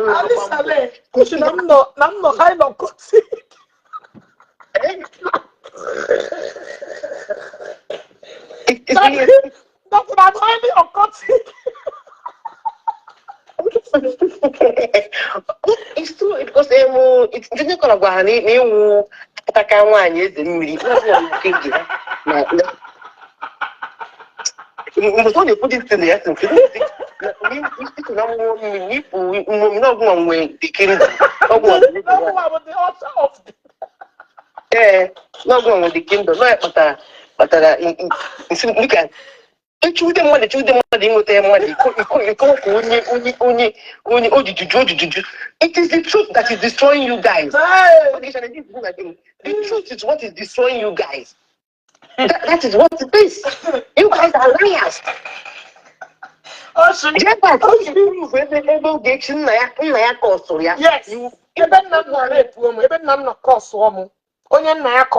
because that is what you keep saying. So you need to. Hello. Hello, princess. You must be declared. Only declare him wanted. Chineke kpọọ mmiri ọkụ. Anụ ọfịa. Mmadụ only declare he wanted. What he declare he wanted? Nata Nigeria. Iman egwu adọrọ ya n'anya na nta Nigeria. Ka nwa na ya cross airport. Anụ ọfịa. Nene ikwikwi na aka erire 3 square meal na ayọ Hennessy na program ya na declare him wanted. Hi, atala ma. No, okay, the program. Make the program. No deserve on money ever. No deserve kwa na mmanya. Nke na say I don't worry. Be inbox that I will give you money. I know can I go na program ya. Maka chukwu ka mo na today. Hello? Na go na program ya. Hello, princess. Now Onye batara.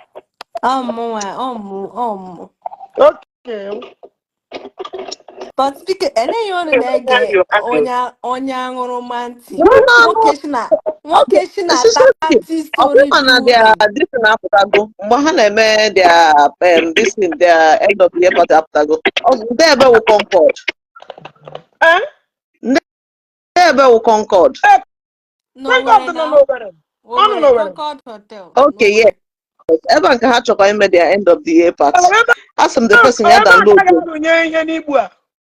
Yes, for the year. As na ha na-eme their end of the year party na Concord. Amam ebe wụ Concord. I've not been there. Amam ebe. Oh no, where? Ebe nke achọ imechi this year end of the year hangout. Ebe a ga-arụnye nwa ihe n'ike a. Walai talai. They're really planning it. The flyer.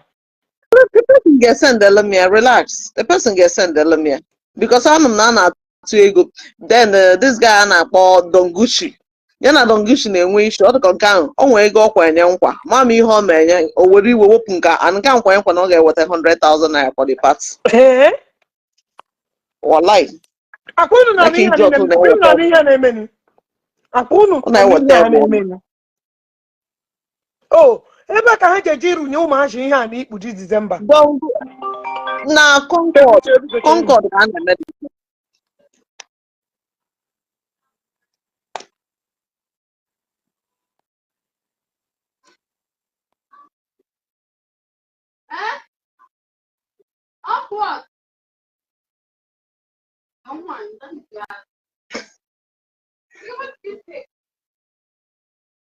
Oh, more kiss. Imagine not talking about it. Ginger Mason, he declare him wanted. So, end of the year, ebe ha ga runye ụmụaka na Concord ka a ga-eme ihe. Yes, na Concord. Ị ga-wetara m the date a ga-eme the thing. Maybe I ga eji police gapụrụ all of them that day. See, I'm pretty good. I didn't come with another news. See how fast can now work. Or somebody know the group we now about everything. Ị ga-enye the date, the day, because it's very important. The date, the day, the venue. Because how change you go the venue? Let me know. So, because I'm interested in the case. So, Jim, hello. Makanasa gana inwa anwa to ọkwa na Nigeria.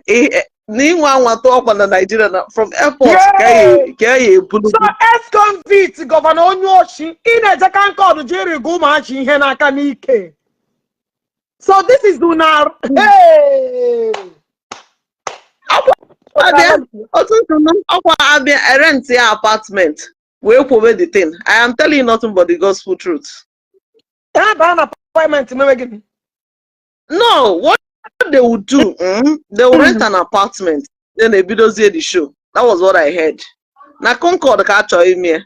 So ma chọpụta really the date ha chọọ ime na Concord Hotel. I'll get the dates. I will. The dates, any dream the location, any dream the venue, you the address, any because any dream plot to somebody or don't worry. I know we know how to execute the plan. Don't worry. So any dream everything. You need to go there. Na Concord. Only dream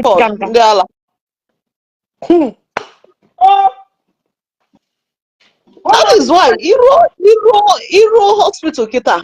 Because it is HIV. Obologino, Okoto. That is only Hannah marathon sex. Oh, Papa Nebe. Think of marathon sex because. I'm not for. Think of marathon sex. Zanzam. Oh, marathon sex. Because how good is Zanzam for me? Because I will need to know. How can they get money here? Zanzam, what cake? Zambu, check and call again. You return executive garden. If they want to bring you in, say you become the name of line Zanzam. Zanzam will bring it or bring it down. On Abu Zanzam. So go put on it, Ukino. Gina Hawa Zanzam, watch as Zanzam. If they like you, at go ego yotago, I say autumn care sharp.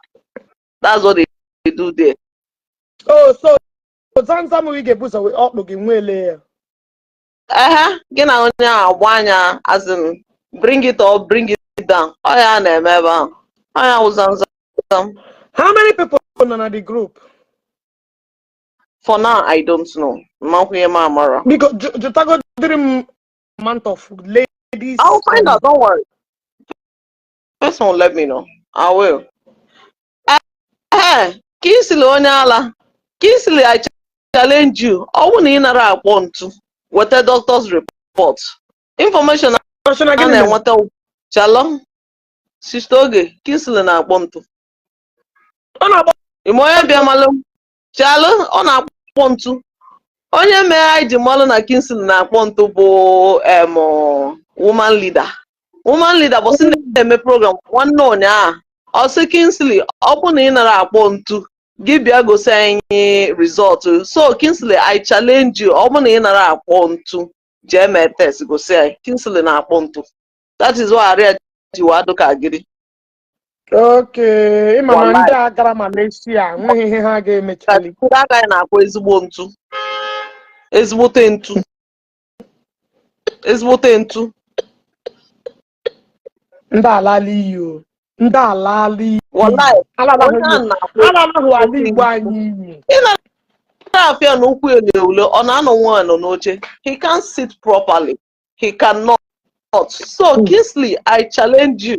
Agidi akpa atịtị. Ụkwụ ule. If you are sure na ị nara akpọ ntu, bịa go send doctor's report. Ị na-akpọ ntu. Kpọnarịa ndị na-akpọ ntu. Hoo ha.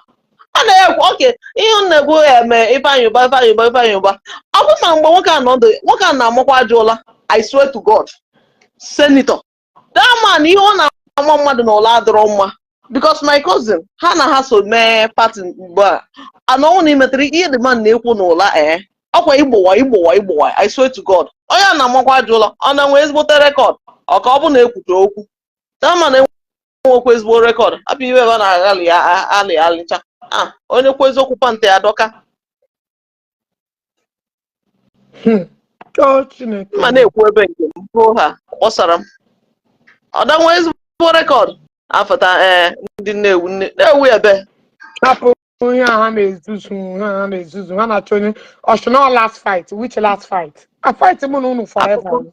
That is it. Fight mụ na unu forever. Ụwa niile ga-ama ihe unu na-eme. Nwoke mụ na mgbe nwoke nọ ndị ihe nwoke na-ebu mmadụ n'ụla. Hai Jizọs. Ihe ọ na-ama n'ụla adịrọ mma. I swear. Ama m ihe ọfụma ma ide. Ọ Jpac na ntị. N'ebe a na-akọrọ m. Ama m ya mmemme ọchọ Jpac na-akọrọ m. Jpac gbara m ihe Jpac onye ahụ kwa eze asịrị. Ihe o ji akụnye 101 wasị adọkwa mma. 101 aka abịala wedding. Ọ ka abịakwala wedding. Ihe mere na o jiri bịala wedding ọkwa maka asịrị Jpac ji esi. Ọkwa ozu asịrị. Onye a na-agaba ile bam ọkwa Jpac. Ile ncha ọ na-agaba ịgala.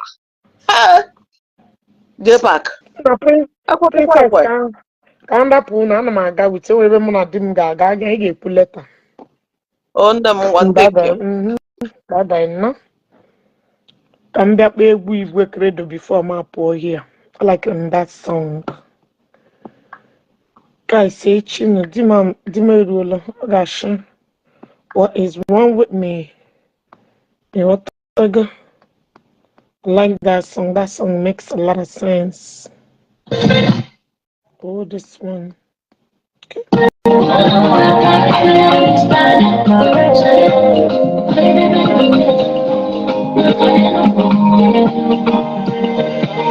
Babamba chutego, balang, ibego, to chop life, At the point I won't live my life, no one knows tomorrow. If I die today, they don't go bury me with my money. normally no chase money, babamba chutego, and then I say you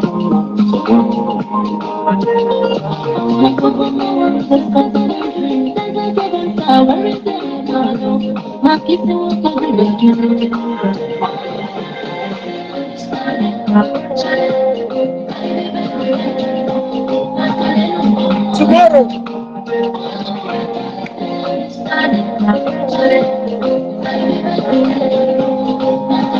Vamos, sí que tienes la hora, eso aquí.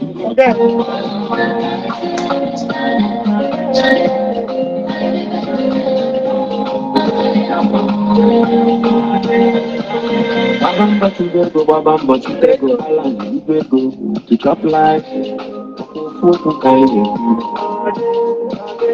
At the point I won't live my life, no one knows tomorrow. If I die today, they don't go bury me with my money. normally no chase money, babamba chutego, and then I say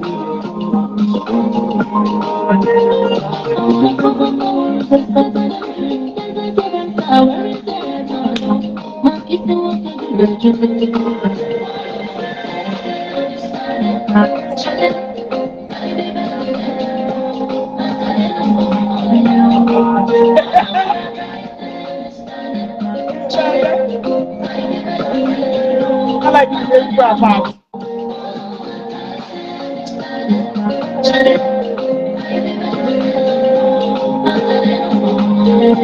And why you have my time? Babamba chubego, babamba kitego, alani ibego, to chop life, fufu kaide.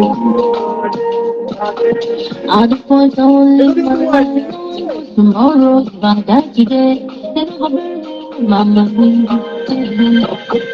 Normally, just for me, babamba chubego, my name is Yani.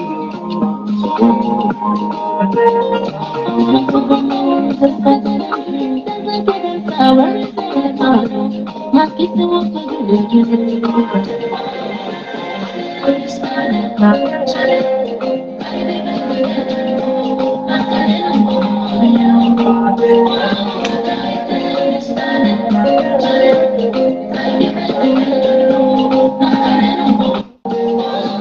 Jpac or the other one. I like him the other track too.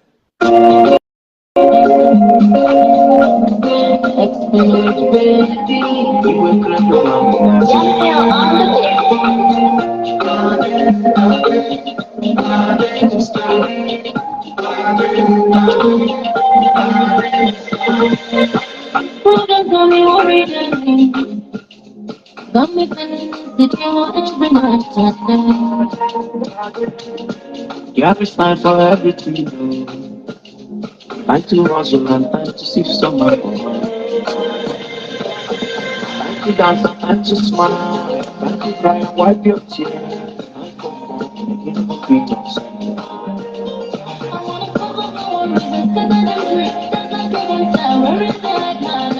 my kids want to do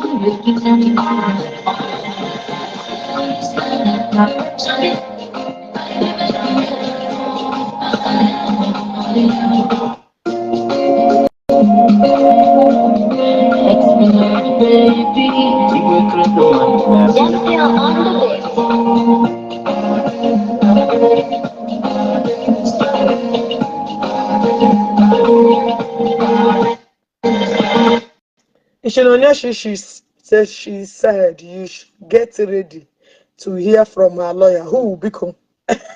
Oh yeah, just is the McMahon. Beg waiting behind. Oh yeah, which lawyer? Lawyer from which end? Because their justice. Oh yeah, get ready for the lawyer. Who be the person? Justice superior. You know how they watch all these people.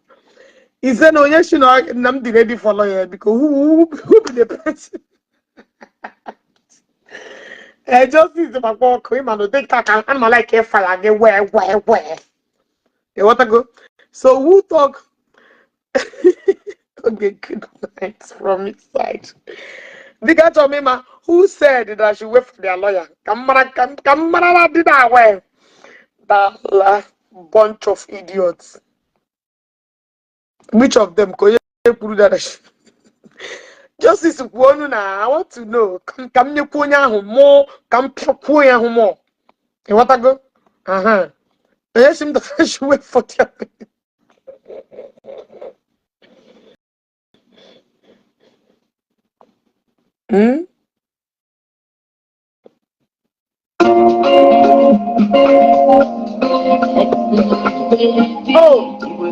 Oh, go Igbo. Oh, n'ebe ọkacha mma no. Ebe ahụ ka ọkacha mma. Oh, echefuola kpọ gaje ebe ese ikpu my daughter. Oh, ugebe n'ikpu, you have forgotten ije ese ikpu nwa nwaanyị na monitor. Oh. So echefuola ị gaje ebe ese ikpu nwa m nwaanyị. Or echefuola the video you conducted 2019/2020. That na ga-efe nne gị na nna gị very that you showed her picture. Come on, fuck off! Oh. Shut up! Oh. Anani ya lawyer gị. Kebe picture ga ahụ no. Lekwa onye na-eke ikpu ya. Ba lawyer gị. Even send your lawyer to my page. Lekwa their shower picture. Come and be shown. Shut up. Shut your trash. Chineke akpọ. Where is that your prostitute picture? Kebe. Keba shower picture gang chere. Where is that your journalistic picture? Thunder babu kwegi. I should hear if I know hear from your lap, thunder babu kwegi babu again a lawyer again. Chere? Keba kona my chere. Where's that your picture? Chere? Did I hear? Oh, am I home in a oh. The one I got the one I read we are 30,000. The way here. How ya? She's the one that sold her equal 30,000. Oh, in a back. So when I back when I mash up on RM. Oh, you are forgetting when you are going to. You don't even know I made the police report on your head. Oh, the idiot was forgetting that she said she gonna get my minor daughter's picture up. Fake aside everywhere. That she's on my case. That on Zolomo. That she is on the back of my dumb Jirigawame police report. Oh, you scared me. Let me tell you. You I made the police report when you said that they're not at the front of my door. When he gets excuse you. Hello. Please call your lawyer very well. If you need to enter jail before your time, or may not don't touch you keep push here your popping. Now the one got the 30,000. Wow, Apuna, have you forgotten when you said nigga said where police report one Jpac school here that is a monster.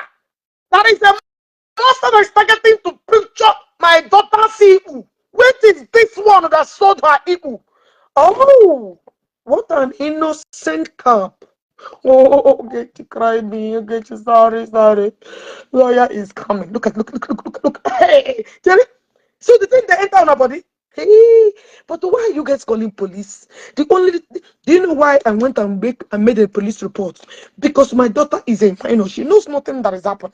She's not involved. You threatened her. I had to inform school, yeah. I had to sit my daughter down. Any oh, you have forgotten. Idiot. Tell me, record all your messages, all your voice, where you are calling, threatening my daughter. Nige make sure. Nige seti blast fire to the world. I'm scared of Uge Benibu. I'm scared of Uge and shower.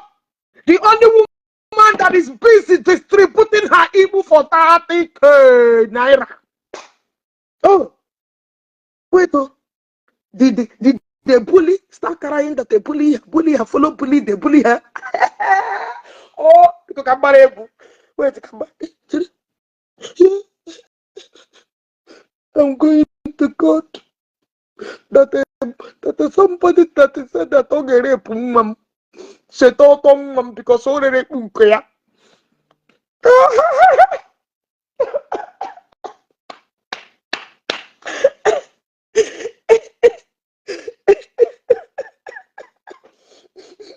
Grandma that so deep we are threatened my minor child that she will so that she will make sure that she naked my daughter. The deep mum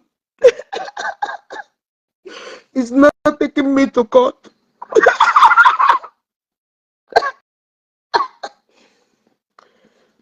I'm a 4G. That's your lawyer or my dodge harm. A prostitute that shall. So your past life they pay you. Oh. You need to forget everywhere where they tell them I'm a criminal, I'm a scammer, I scam, I thief, Ogechi is going to court. Ashukwa me ebuku onye ri 30,000 gbuo. Ashukwa mo words yoro gbuo. Urukwa ekoto. Ona ni je court. Ona ni kpola ya. Boy FBI. So on a dating lifestyle depend on. Oh, you need to hear your madam saying no, they call police. Bleacher say, he call me, he say, she know they go police. But why you won't go police? Your madam say, you know, don't understand. Why you not? The same your madam, they push up Abuja, say, now she go bring them heaven. Wait. Does it mean that Oklo Abuja is not competent enough? Una was here from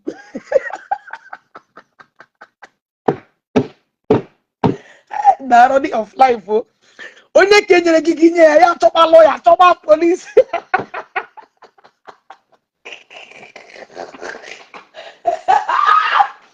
God Abuja Korobono come my pen. Pam. God Abuja boy tapo.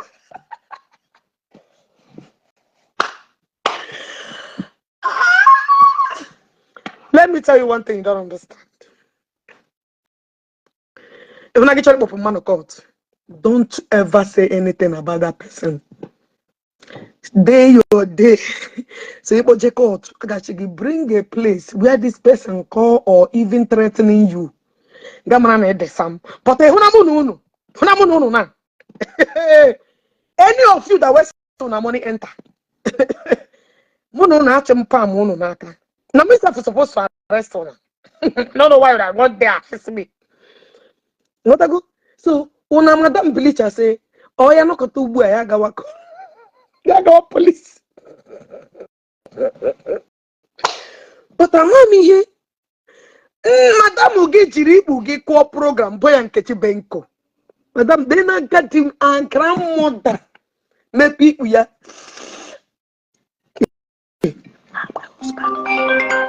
Alabe. Yeah, have fun. Yeah, I'm no. Okay, I'm gonna badawalam. Okay, badawalam. All right, you're not downstairs. Okay, but okay, bye.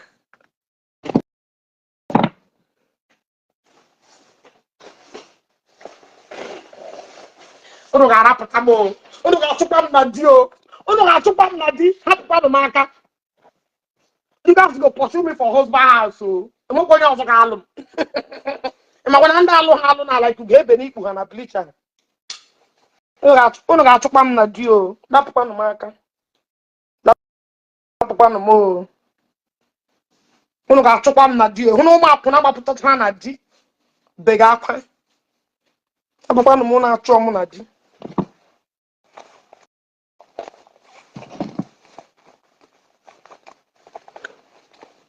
Unu ga-achụkwa m na di o.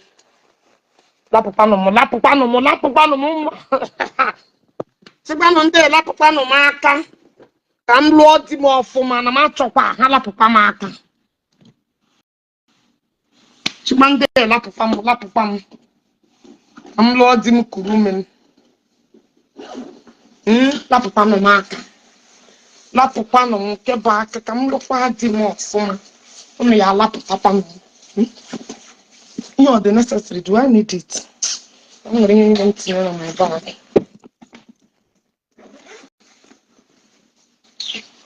Na amazi m ihe m na-eme hụ ya.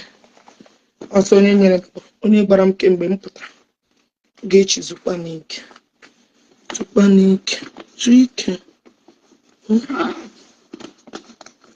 ike. Unu ga-arapụtakwa m o. Baba iko na-achọ m na di. Dịrị ụkọ.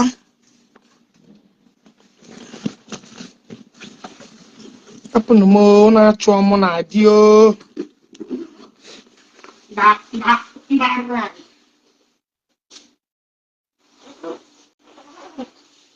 Lapụnụ m aka o.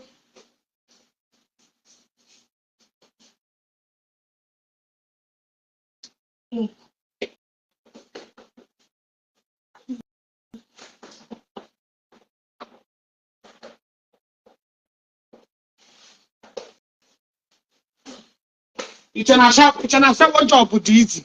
Onye ka yana agị onye ka yana agị. Iche na ọ dị easy. Iche na ọ dị easy. Different hotel amara na your smell body parts. Kasi gbukpere m that shower. Guys, biko na na-achọ m na di.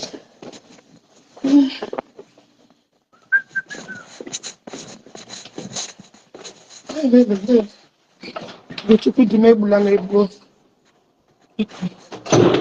Na chop am na dio. Ma pona. Each and every day different man akpọrọ gị na different hotel. Imagine hotel ujuru na Owerri. All pass every day. Eh?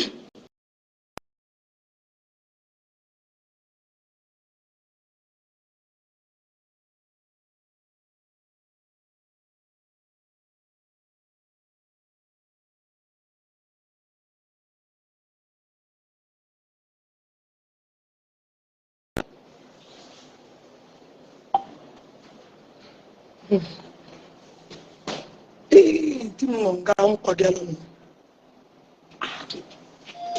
Mepe. Unu ga-arapụta m. Unu ga-arapụta m. Unu mekatacha ụmụ na unu mekatacha ọbụla. Unu megide na ụwa achọ ọbụla. Ọkpụmana m ịhụ na okay, anụ m na elevator. All right, thank you.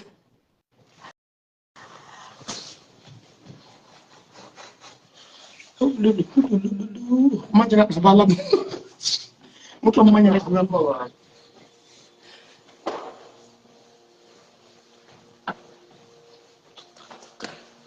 Oh, no pasa.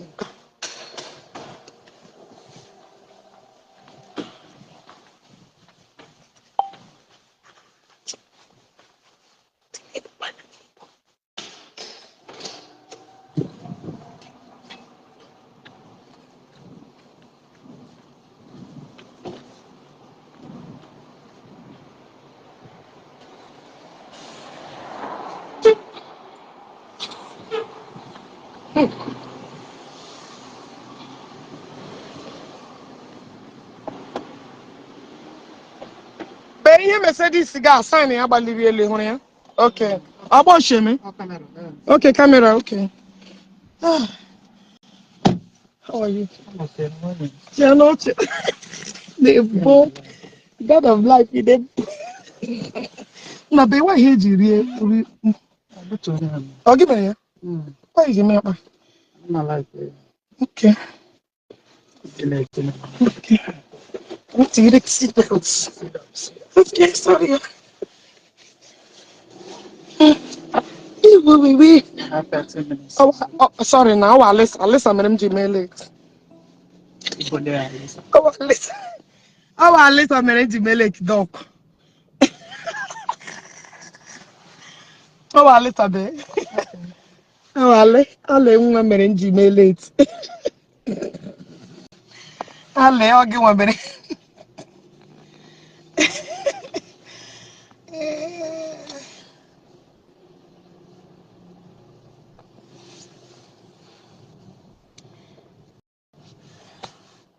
I got what I mean, Bruno taken. So, again, but send me Jpac that guy, Makai.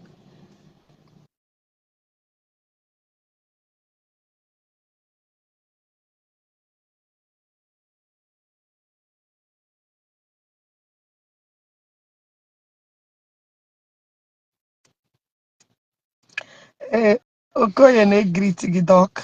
I greet you too. Adefia. Yes, so Adefia. Fear of being a single mother. Fear of going back to a showerhood. Going to a showerhood. Fear of going into every hotel to Jahit.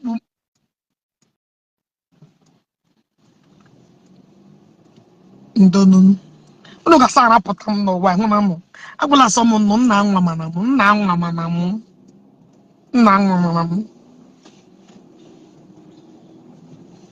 Na be when they go am go na no toto that egwu mara mma o ge play na here. Huh? That's one I'm going to get. Time to hustle, time to sip some alcohol. Yeah, man. The egwu mara mma. Okay, you. Okay, sorry. Okay. Drive under. I know.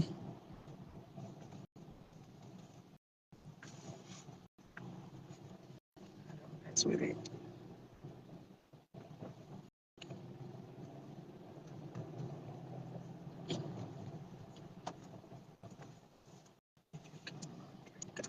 I do think you can smoke. Where?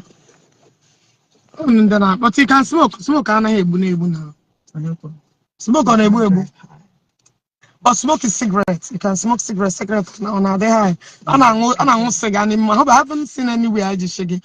That cigarette is bad for you. Can think it's addicting.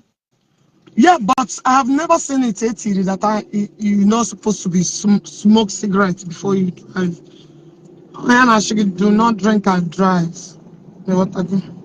Said do not smoke and drink. We're going Korea. Mm. Don't want to smoke and driving. Oh, na freedom, everybody, freedom, pa. So, boo. Okay.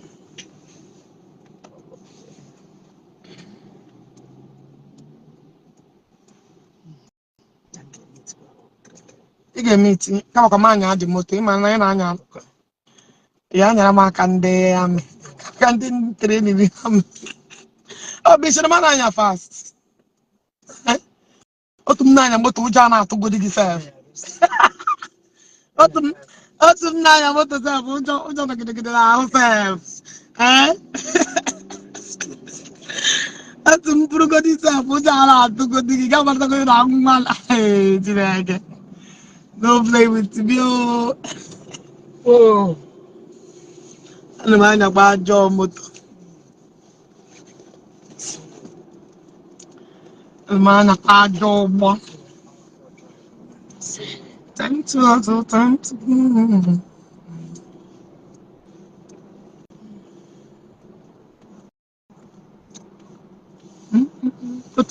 Otum nanya moto jo na ashim.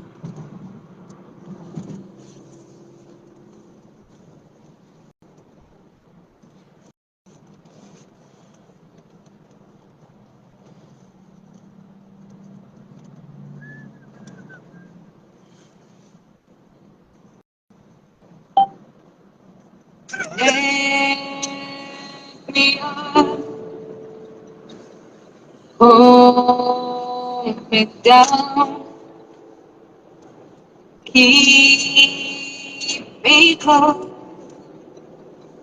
safe And sound. You can click off here. off it. I should off it. You want to answer that? Hold me with Whatever you're doing, answer call. You might Ilian mute.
Alice, you got to put them.